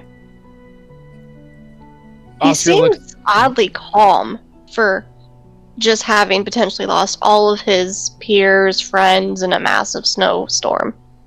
He doesn't actually think they're lost. He thinks if anything, they're still back in the town. He's a little disheartened by the fact that he made it out, but they didn't. Because this is not the first time they tried to leave that town with the snow coming down. Okay. Oscar turns to the three of you and goes, "Well, I guess I have to say that," looks to Julie, "I'll have to take you up on your offer." And I gladly will take it. Well, with what's being shown here and kind of gestures to his friend, this is Barrison Redwood of the Redwood clan. Him and his family have been couriers for me for years. And if what he's saying is true, you're definitely going to need more than one person. If you're going up that way. And maybe, if I... Barrison, you didn't happen to be driving the cart back out here, did you? Nah, he goes, I was walking. Don't worry about it. We'll just walk. If anyone chooses to join me, that is. I asked the dwarf, what is his name, Redwood clan? His name is Barrison. I asked Barrison, do there happen to be any forests or anything up there? The whole area's forest. Watch your profanity. Whole area's woodlands. I will join you then, ma'am. There's no need for formalities. Call me Julie. Julie, my name's Elias. It's nice to meet you. Pleasure's all mine. And what about you? I look at them, and I think to myself for a little bit. I look back at Omar, and then I look back at Sign, and say, if you give me a little while to collect my items that I'm looking to acquire, I will join you. No more than an hour.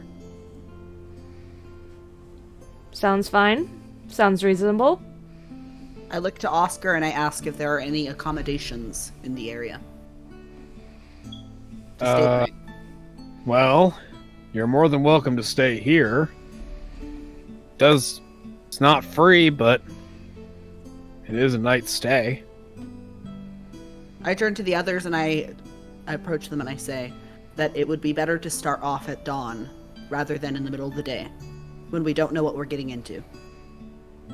And that I'll be staying here for the night if anybody wants to join me to discuss strategy or possible what this might be. I look at him and I agree. I said I still have some stuff I need to attend to, but I will return back at the inn by nightfall to talk to you and kind of strategize. I nod my head. I Look to Julie. I agree. It'll give me time to research what possibly could cause this strange, unusual snowstorm in this town. Maybe call for some help from connections. Alright, Oscar, then we will take you up on that offer to stay the night. How much is it? He goes, it's 5 silver a room. Very well. Taking more than one, or y'all bunking together? It's kind of be a tight squeeze. I look at Sign. I'm getting and my say, own room. I look at Sign and I ask her, "Is there perhaps a extra bed mat for me and my friend? We can even sleep on the ground if we need to." She gives you a little quick like sign off wave, just like yeah. I tell Oscar that I'll go ahead and take a room as well, a separate room. 2 rooms it is. And he goes, he goes like, follow me, I'll get you your keys. And he begins walking back to the tavern space behind the bar. So that's where he keeps the keys.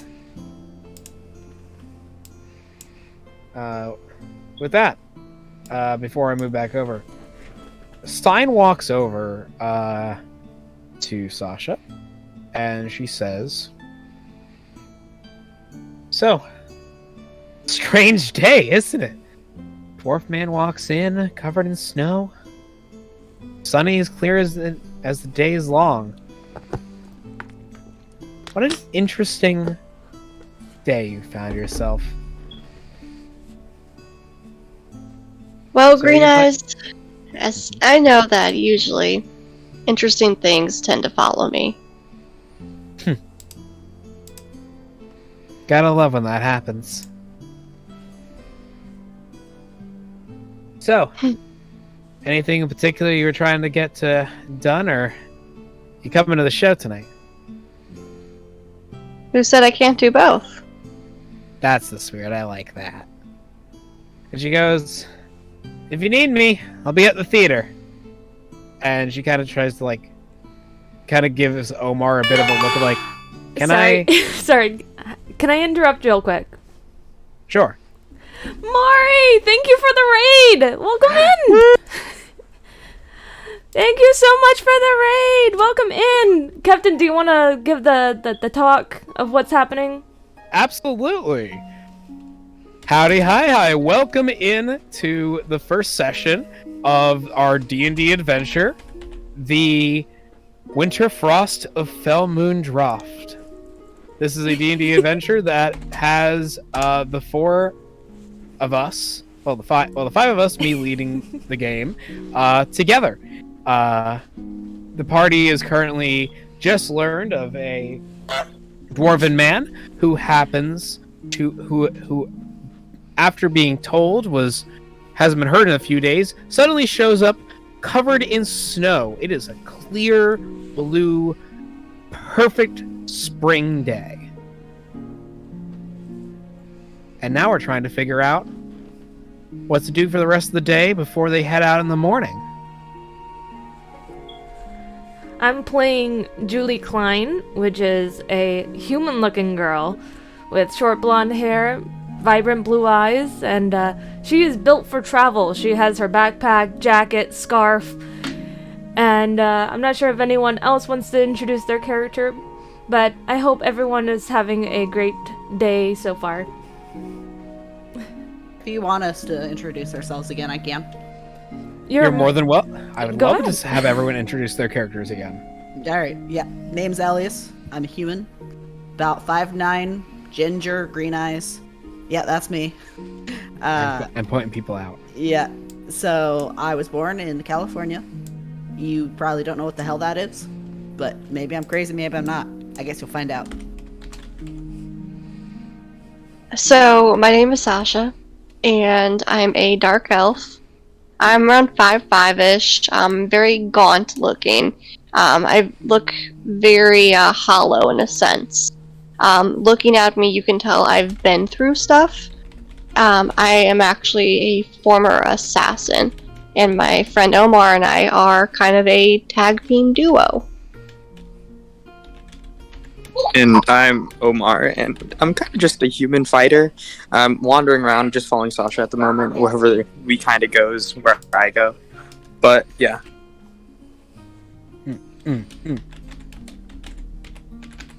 All right, and that is where we currently are in our little game. We plan on doing this game every single week, and this is just the first session. I hope you all decide to stay for our adventures. Now, Sign, the woman you've been talking to, Sasha, tries to scoot past Omar to head out, as this is the only door in and out Before of the she goes, though, I do want to give her, like, a nice, like, not creepy in any way, but just like a gentle squeeze on the shoulder as like a thank you for just being there.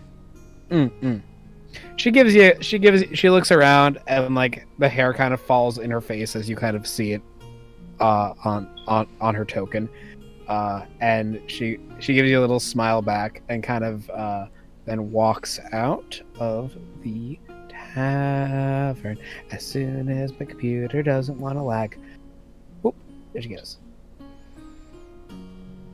All right. So, what does everyone want to do? First, I ask Oscar approximately what time it is. He goes, it's about 3 o'clock, roughly in the afternoon. He kind of like, he's not 100%, like, I'm going to say roughly 3 o'clock. There is a clock on the wall, like a simple pendulum clock that hangs from the wall. Those wooden case cabinet ones. I look at the clock. I look baffled, and I nod my head, say thank you, and I take my key, and I head towards the front door. All right. That leaves Julie at the bar with Oscar and Laws, the courier.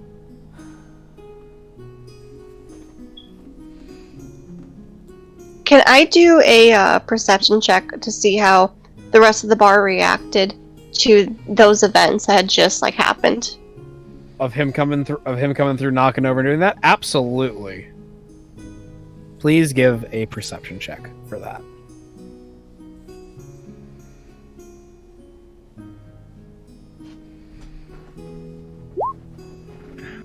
Oh. Did that not work? Yeah, it's being weird. I think you have to use the left bar. So, yeah, on the left-hand side bar, there is a shape that is literally a D20. And if you mouse over it, you get a bunch of different options, including just a D20. So do I just do advanced roll? No, don't roll with advantage. Oh, advanced, not advantage. Just go under basic rolls and then click it. Oh, I see it. Okay, sweet. Yep. There you go. And then you take that, and we'll be nice that roll. 18 plus. Plus my 5 perception. Yep. You can see that for the most part, everyone in the entire tavern pretty much is very much just like wide eye, still watching the events, like they haven't taken their eyes off of the scene that is currently going on around the Dwarven Man. Okay. Does anyone seem... Welcome back, June. Does anybody seem fake with their look of surprise? Fake? No. Everyone, I can guarantee, especially with that roll you gave, everyone is like, what is going on? But they're all a little too nervous to come forward and step through with that. Also nice to see. Also nice to see that you're just chilling around, Toast. I saw that before. I just didn't get to say anything. Sorry about that. Okay. Well, with that, me and Omar, I kind of want to go procure some supplies for the trip. Fantastic. So I'd like to head out. All right. Omar, are you heading out too? With Sasha? Yeah. All right. So I'm gonna. Yeah, I'll follow her. At the very least, yeah, there we go. Perfect. Cool. So you two head on out, and we'll get to that in just a moment. Elias, you're also heading out? Yep, I'm heading out right behind him. All right. Not Perfect. too close, though. I don't want to be weird. Fair enough. Julie, is there anything else you want to do before we go to the town? I think I'm going to check on the dwarven man one more time. Make sure he's feeling better and still warming up. Before I head to the town and try to get in contact with my contacts. Okay. Try to see what I know and what I can learn about the snow surrounding that town. Ah, gotcha. That strange snow. Yep. You return to the door of the man. He goes, I appreciate you. Well, I should give you a bit of a... If you're heading out, I should really give you some advice then. Any advice is good advice. That's what I like to say. If you see the rest of my clan, they'll be probably held up in the tavern if they probably got turned around in the snowstorm back to Fellamoon Droft. Tell them I'm doing good. They'll be a little worried without me, most likely. I'll let them know.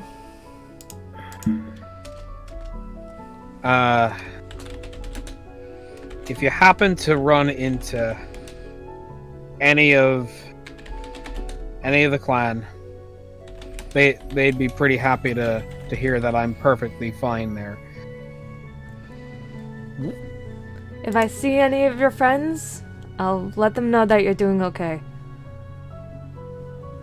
Thank you kindly with that.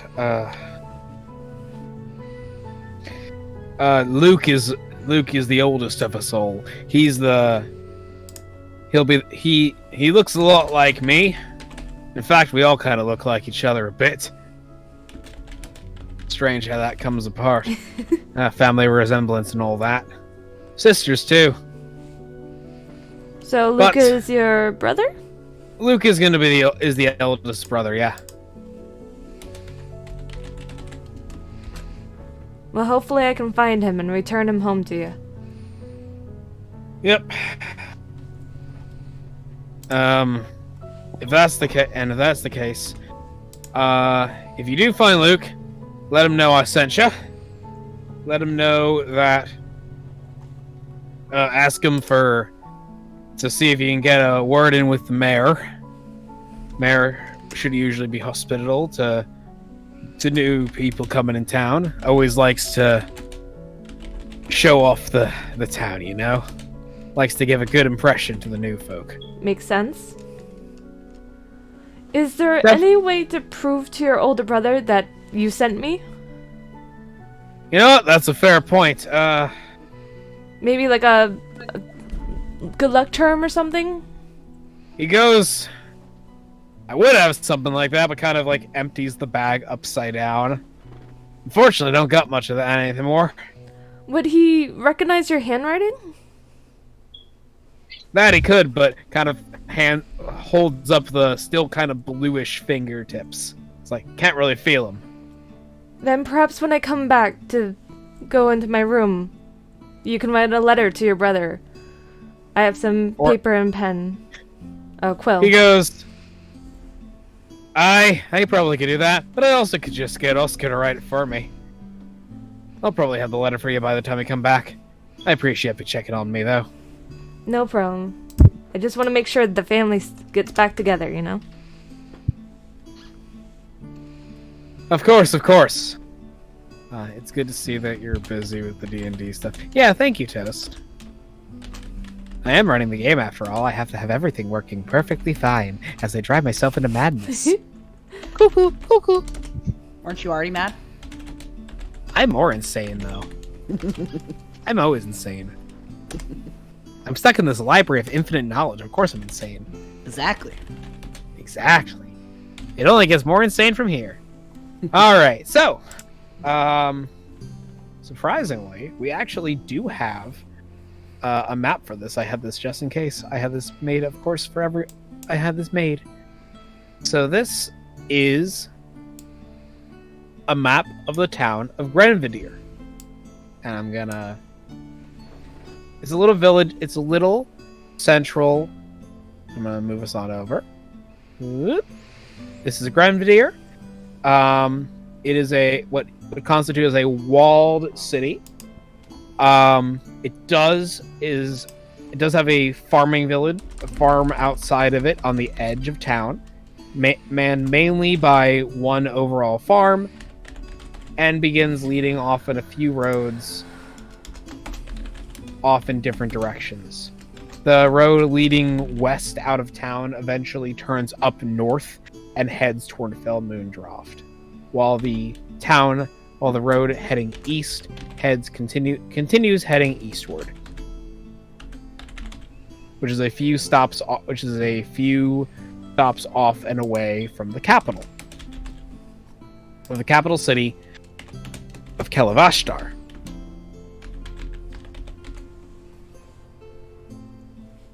Now,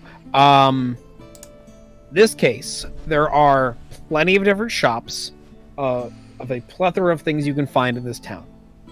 I'm going to go through each and every person, and we're going to do a little vignette, a little tiny bit of what you're looking for. We're going to do a little bit of back and forth, and we're going to hopefully find you what you're looking for. Who would like to go first? Currently, it is Elias looking for something. We have Julie looking for something, and we have the combination team of Sasha and Omar. Sasha and Omar were kind of out the first people out the door, so they're probably looking first. All right, okay. Let's start with Sasha and Omar. So, what exactly would you like to start with to look for? Well, first I want to see, just kind of generalize the map so I can visualize it. Where is the circus area that my friend Sign stays at, so I know exactly where I will be staying the night? So that's going to be this building actually right here. Okay. It is the largest building. It has almost like a glass opening ceiling, but it's mainly still open starlight for the most part. It does have it has a little bit to the top that's open just for ventilation.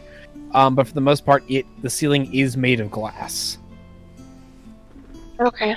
And I'm not so much looking for a specific thing, but more for specific people, persons, or groups. Okay. I'm looking for more of the general shady areas. I'm trying to gather, information. I'm trying to gather whereabouts, that kind of stuff. So, we can do this in one of two ways. You can kind of just wander town and hope that you find that sort of stuff, or we can start with a skill that you have known as Thieves' Cant. So okay. Thieves' Cant is a secret language that is spoken from rogues to rogues in order to find information. If that is what you would like to do, I would like you to roll for me a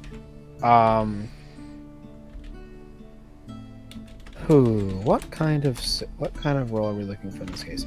I'd like you to give me a perception check to see whether or not the different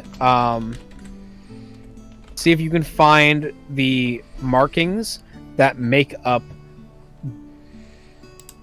specs of Thieves' Cant. Okay, so my perception, I also have a +5. Fantastic. So I got 11, and I have the +5. Fantastic. After about maybe 45 minutes You see what on a bulletin board that is in the main. There's like off to the side, not in the main square, but like offside.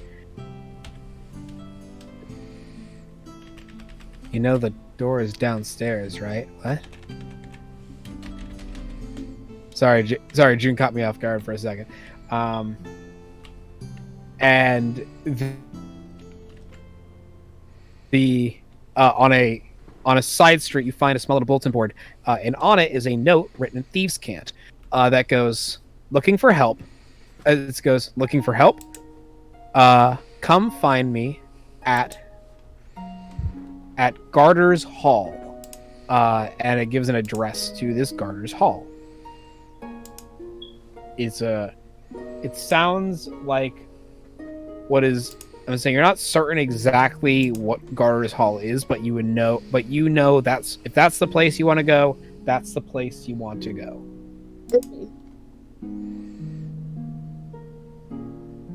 Okay.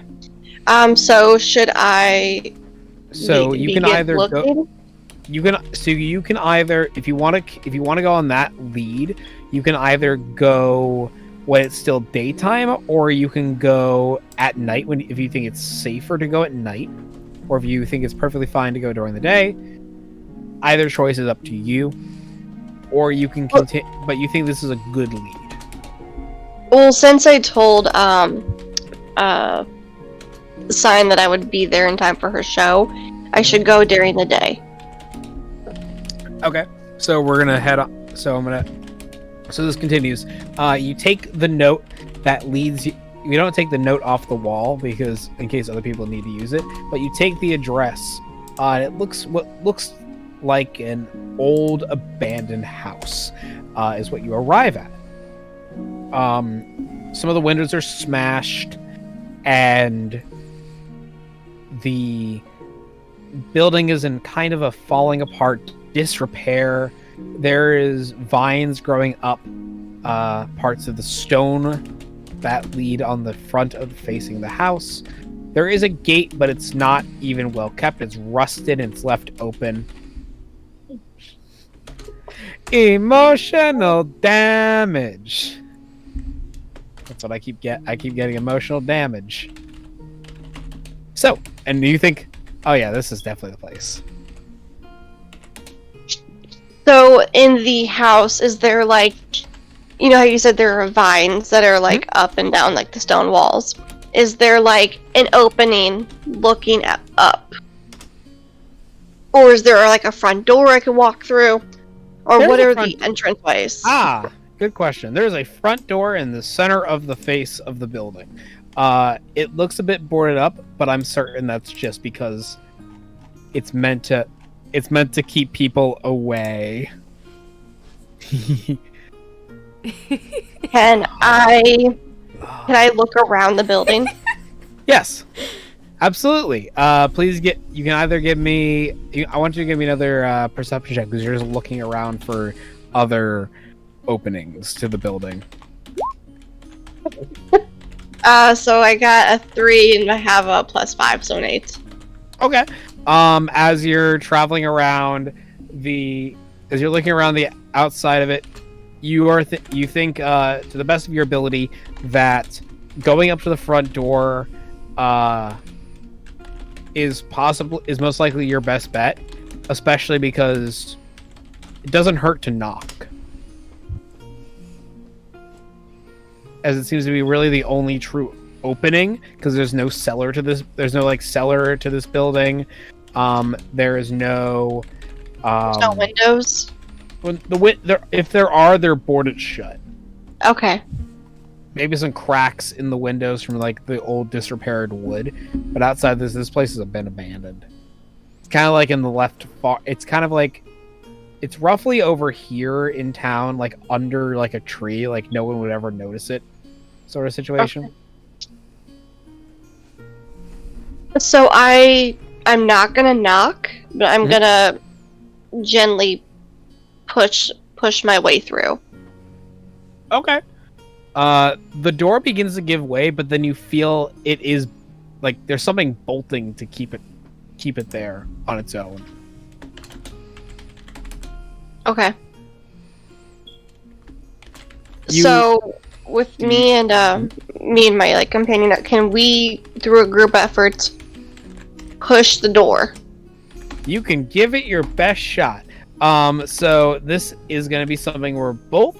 This is where you can both decide to take this role, or you can choose to opt out to not do the role, but give assistance or help to one of the two of you to give that person an advantage in this role, because this particular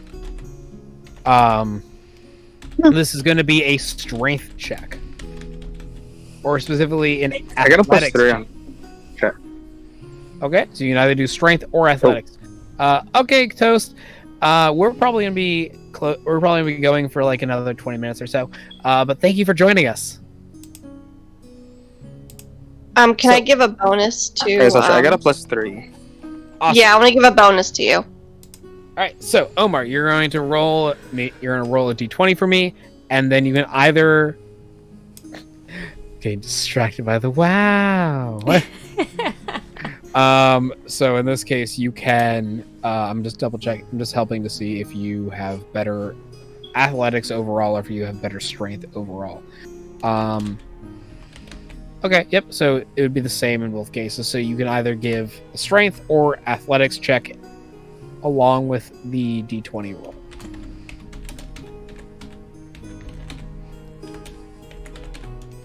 Do you want me to roll for you? Okay, so no, I can do it. I had a second to pull it up. Okay, hold on. So yeah, I'll do strength. Please. So the singular roll that it did, I got a nat 1. Oh no! Well, here's the good news. You have advantage because Sasha decided to give you the advantage. Okay, let me go roll again then. Advantage. I'm so far behind. Oh no! Isn't that laggy? Hold on, I need to fix. And I got a natural 20 now because I got 17 +3. It's funny how I got both sides. Kind of.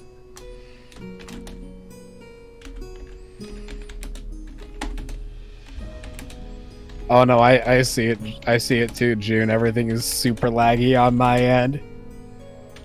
Oh no, why is everything super laggy? Alright, I'm gonna do that and hope that it fixes better. I hope that's faster now.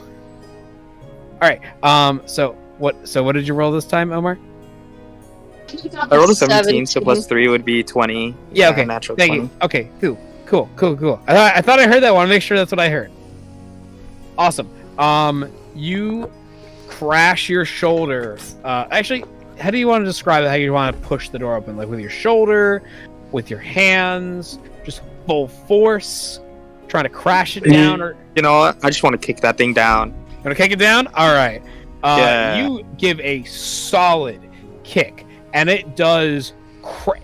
It doesn't necessarily knock the door wide open as you would think it would, but it basically breaks it off a hinge. Like you feel the wood that holds in the edge of the door kind of give in, and you can easily now kind of push the frame away. Like the door is still kind of in the door is attached to the frame, but the frame is no longer attached to the building. Okay. The locks held through, but that kick pushed it off of the physical thing. Like if he pushed it hard enough again, he probably just knocked the whole door flat down. So with that, I'm gonna kind of just move my way through the building, like walk in, and then I'll motion for Omar to follow me. Okay. It is completely dark in this building. Do either of you have dark vision? Yeah, I do. Omar, do you have dark vision?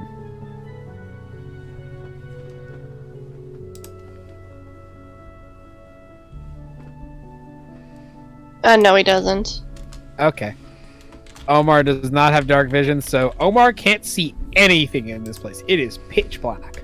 You, on the other hand, Sasha, can see you can make out the shapes and figures that are in this room, and there are 3 people currently sitting in a bit of a shock on a couch, staring at the door. One of them with a crossbow ready, aimed at the door.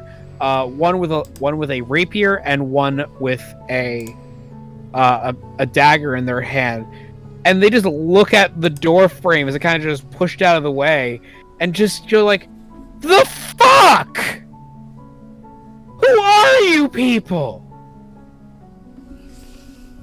These 3 people all being human or half-elf. Okay.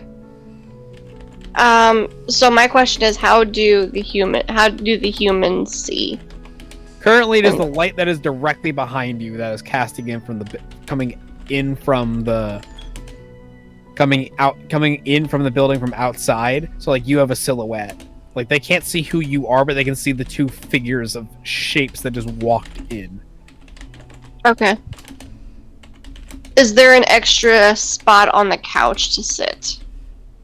Or is there like a chair or something, like parallel to that? Not within your immediate arm's reach, as you do have a crossbow pointed at you. Good point. Can I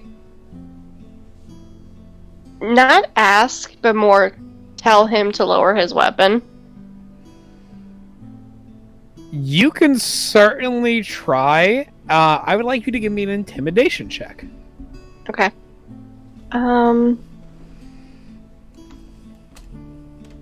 Okay. I do not have an extra bonus with this one. Okay. So it's just the flat roll? I have an 18. Oh, okay. Alright, that's solid. That's certainly solid right there. Hi, Cheeky! I'm having lots of fun. We're having lots of... I sure hope everyone else is having a lot of fun. I'm having a blast with this. I'm enjoying this. Thank you for stopping in.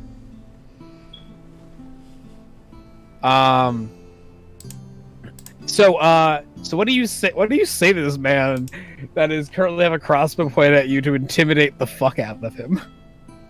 I walk right up to where the bolt is, to where it like touches my chest, and I look at him, and I say, "Are you sure you want to pull that trigger?" And I just stare right into his eyes.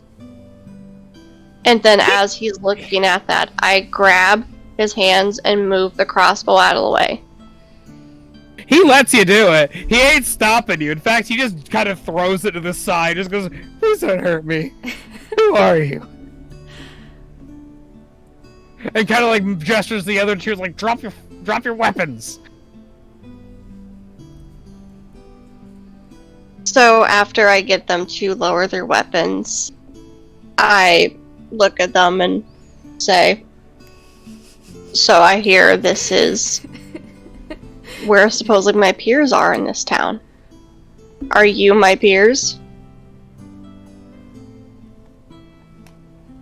Do you mean the guy who was once holding the rapiers goes like, "Do you mean what? Are you part of I look at him. It's like I kind of like giggle. Just like a small time bit of people.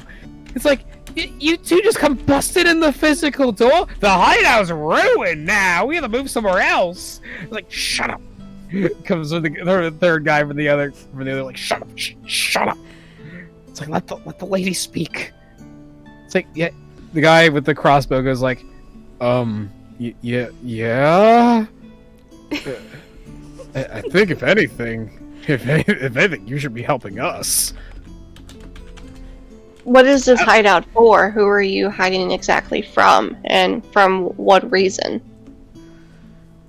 Simple town guards. We're kind of just thieves. Just information folk. Nothing big. And that's exactly what I want, is information. I go up to the one that was holding the, not the rapier or the crossbow. He was holding what else? A dagger? A dagger. I go to the one that's holding a dagger. I grab his hand and says, to kill your opponent, you need to get up close with that weapon. Are you willing to get up close with me? Oh, he certainly doesn't hold it. Like, that's lowered. Like, all of their weapons were lowered. Oh, I'm just grabbing his like wrist at this point. Not really with you. I can't. Why would I mess with you? And you're exactly right. You do not want to mess with me. But what I need from you is information. There is fear in all of their eyes. You have their full attention. I look at all three of them, and I say, I need information on a man, a tiefling named Victor, who he's with, where he is, what he had for breakfast that day. They're a little scared to respond because it's just like they look at each other like, do you know any tieflings like that? No, do you? It's like, I know of a tiefling. I don't know of his name. Could you give us a bit more of a description of the man? Tieflings aren't super rare, you know. They're kind of you find them every once in a while, but they definitely come in many different shades. I need a bit more description of the man, and we'll definitely get on that for you, most certainly. I clear my throat. I say, that's not a problem. I will give you as much as I can give you, but let me make one thing clear. If this gets out, and he knows I'm looking for him, you will wish I have killed you today. You just see all of them just go pale white in just a single moment of just... Yes, ma'am. This man we're looking for, he has eyes the shade of blood, the skin of alabaster. He has horns stemming from the middle of his forehead outreaching to near his back. And the overall shade of him will make you feel ill. You got that, boys? Yeah, we got it. And one more thing. He will have a scar on the edge of his mouth going down to his left collarbone. That is my mark. That makes it a lot easier to find him then. Yeah. You see one of them is very visibly shooken. Like, they're all shooken, but one dude's just like, I don't know if he's retaining the information or not because he's just too piss terrified.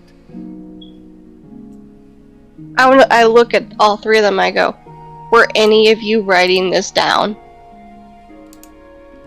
Get the paper, boys! And one of them scrambles off the couch and goes to find something. And with that, we're gonna transfer over to Kaito and Elias. Elias. Yeah, I was about to say, that's not my name. I know. I will do that every once in a while. It's gonna happen. Alright, so first things first, I need to go and get some food, because we're gonna need some food. Very easy. Any sort of market food. Very easy market to find. It is in it is typically over in this part of the town, like the center of town. That's usually where you'll find your markets. Very easy to find, simple provisions. How many days worth of food are you trying to obtain? At least a week. Okay. We didn't ask the dwarf how long he was there, if he knew. So I'm gonna overguesstimate 2 weeks worth of food. Okay. Are you looking for fresher foods? Are you looking for hardtack and jerky? Yes, hardtack and jerky, because we're not gonna know if we're gonna be able to do fires, and honestly, that character doesn't want to start fires. Because if it's windy, you're going to make a forest fire. So, and he's looking for hardtack and jerky. All right. You have no trouble finding any of this. Unless there's something very specific that you are looking for, you find it without any trouble. It will cost you about 4 silver for everything, for 2 weeks worth of food. Okay, I also need to find a canteen. I don't think that's in the Dungeoneers pack, right? Oh, you can find one easily for a few copper. Okay. Yeah. So that would be it as far as supplies go. Maybe. I'm sorry, I can't make your adventures a little more insanely hectic like that one was. No, I mean, I kind of tuned out because I'm not supposed to know, so you know. That's fair. That's fair. After that, also go get some rope just in case we have to go cave spelunking or anything like that. Yep. No problem finding that. I'll give. With those who share the memory. You hear that? You hear someone muttering that as you walk through the streets. You heard me muttering those words. Wait, repeat that again. Hold on. I need to get to that reference. As Manthus wine tastes the same as I remember, but where are those who share the memory? I immediately go over to whoever the hell whispered that. It's a relatively tall-looking, lighter skinned man with short black hair, drinking tea at a small little table. Does he have golden tips on his hair? Yes. That I'd say, surely. He doesn't really pay much mind or attention to you. He just kind of sits there enjoying his tea. All right, I laugh and I walk off. But I do want to eventually go to the circus. So whenever we're going back to like an afternoonish. All right. And then before we head off to the circus, or specifically before we close for the night, Julie. Oh, hi. It's your turn. You said you want to find information. So, Julie... Well, first of all, where is the bar? Yeah, that's a good point. The bar are on the map. The bar is actually, surprisingly, right over... Actually, sorry, it's this building right here. Okay. So Julie leaves the bar having 3 things in mind. 1, doing research, so she's looking for anything that looks like a library. B, getting in contact with some of her contacts, so maybe like a post office. Or one of her other contacts, which is anything that looks dark, shady, or mysterious in any way. So she's looking for those 3 things while wandering aimlessly, yeah. Okay, I'd like you to give me... I'm trying to debate... I want you to give me just a standard perception check, as you're just wandering aimlessly. You're not really asking... check? Yeah, perception, because you're not really asking people questions. You're just kind of wandering the streets. I rolled a 9, and I have -1 on perception. Okay, you don't really find like a library per se in this town, as this isn't really like this town wouldn't necessarily have like a public library. It might have a bookstore, but you're not really able to find that one. When it comes to the shadier looking people, nothing ultimately really stands out to you, but you do remember that the courier who came in, not the dwarven man, but the other human woman who came. Sorry, no, the other human man with long blonde hair and red tunic. Yep, is a male. Is a postal worker. And he probably would either be, and if he's not back at the bar, which you probably would have circled back to the weather vane, you would probably not find him there, but you would be able to find him in a small building that is roughly over here. I'm gonna point you to the map. Oh, I walked all the way across town. Yes, you did. This is where you'd find the what is known as the Ins and Outs. It is the actual name of the post office in town. Ins and Outs? The Ins and Outs. It's where all the couriers go when delivering their goods or check-in station, basically. It's like their check-in station. It's also where you send out mail. Like unless you're like Oscar, who has his own courier service, which is the Redwoods. This is where a normal person would send like mail out to others. Okay. This would be the place you would be looking for of those places you were looking for. So, seeing as this is the one thing I found, Yes. I would quickly take out a piece of paper and my quill, write a letter to my dear friend, my researcher, telling him I'm heading to Fell Moon Draft, whatever that town's called. I briefly summarize what's happened with the dwarves and the mysterious snow. Telling my researcher friend that if they know anything, try getting back to me as soon as possible. Whether that is through spell or postal or whatever way they might think is the best way. Okay. Specifically saying, do not go to that town. Do not go to the town. Got it. I don't want them risking their lives just trying to contact me. Understood. But I wanted to inform them what was going on and where I'm heading out to next. Gotcha. And send that letter out. Okay. All right. That is easy to be done.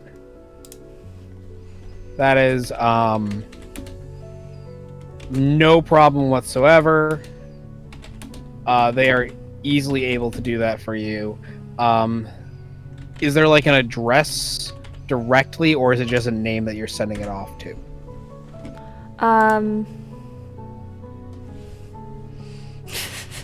Haven't thought this much in detail. I'm thinking I'll write a name and a town. Okay. And that's about it. All right. They say, absolutely, we'll send that right on out for you. In fact, you even find Laws himself, who is currently there. And he remembers you. He's like, oh, yeah, we can definitely do that for you. Does it cost anything? He goes, yes. I'm saying it looks at the town. He goes like, okay, we can do that. He goes, it's 6 copper. Not terribly far. Okay, so I'll give them the 6 copper. Yep. And we'll have it sent out by tomorrow. With the rest of the mail for the day. Collect it from today. Okay, thank you so much. Of course, of course. All right. And with that, we're going to call it for this evening for the first session. Because as the night falls and the sunset begins to dawn, the majority of you begin to make their way off to the theater itself, where you go and know that you will be watching a very interesting performance. Something that this town prides itself on. Except for Julie. Except for Julie, who wishes to return to her room. Yes, plus she doesn't know about the show at all. That is true. That's why I said the majority of you. And with that, thank you for my players who are here this evening. It has been a pleasure to have you all. And I will... Thank you for DMing. And I will talk to you all in just a moment. But first, I have to say goodbye to the rest of everyone else. Yep, me too. So I'll be right back. Okay. Mm-hmm. Okay, everyone. Let me do my sign-offs. Oh my god, everything's everywhere. I'm trying to figure out where the music is. Okay, so I'm going to do a little summary first, and then we can raid into someone. Probably not Captain or anyone I just played with, because we've been playing for like 3 hours and we're probably tired. So I just want to summarize what has happened to my character. We met a lot. I'm gonna mess up the names. Ellis,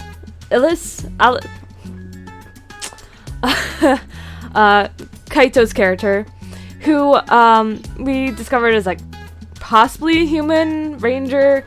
They act like a guild member. It's not Billy Bob Joe. Nope. Elias. Okay, thank you, Kaito. Julie is guessing that they're human, probably a ranger. They act like a guild member, and we took note that he took a paper from the notice board at the bar. Then we met Omar, who is Sasha's friend, but Julie kind of summarized that they're kind of like a dog following them around. We're guessing they're a human fighter. I kind of missed the whole description of the character. Then we met Sasha the Swift, which is a rogue dark elf. We could tell by how she dresses and how she looks. She's very cautious but new to the heroing game, seeking to help but is open to talking and kind of trustworthy. Takes what she needs out of curiosity or just what she needs, and has dark vision. I have to do money calculations. Grenvadier is the town that we are in. Has the ins and outs post office. The bartender's name is Oscar. It's the home of the Barrison and Luke Redwood and their family. We also learned about Fell Moon Draft, how the merchant carriers that were sent there went missing. It was sent by the bar, and the town is known for spell casting. The carrier, Barrison Redwood, has returned but frozen and was trapped by the snow, which is quite unusual for spring. Other characters might be in the tavern of Fell Moon Draft, such as Luke, the oldest brother, and we might be given a letter by Barrison to prove that we were sent by Barrison to find Luke. And we were advised to talk to the friendly mayor of the town. We also just sent a letter to our dear researcher friend to see if they can find anything and get in contact with us without arriving at the town and getting themselves in danger. That is to summarize day one. I probably will be editing this video, so it's just from my point of view, so it'll be a lot shorter. Thank you guys so much for joining me. Let's see if we can raid anyone real quick. I know this has been like a kind of like an off day. Let's see. Anyone playing something fun? We can go to Nyko VT, who is playing House Flipper. They've been playing for about an hour now. Let's go right into them. Oh my god, did I close my... I did not. Okay, everything's a mess. Nyko VT playing House Flipper. Thank you guys so much for joining me today. I hope you guys have a good morning, good night, good day, and I'll see you guys all on Monday for possibly some more hardcore Minecraft. Until next time, bye everyone. Bye bye everyone. Bye bye.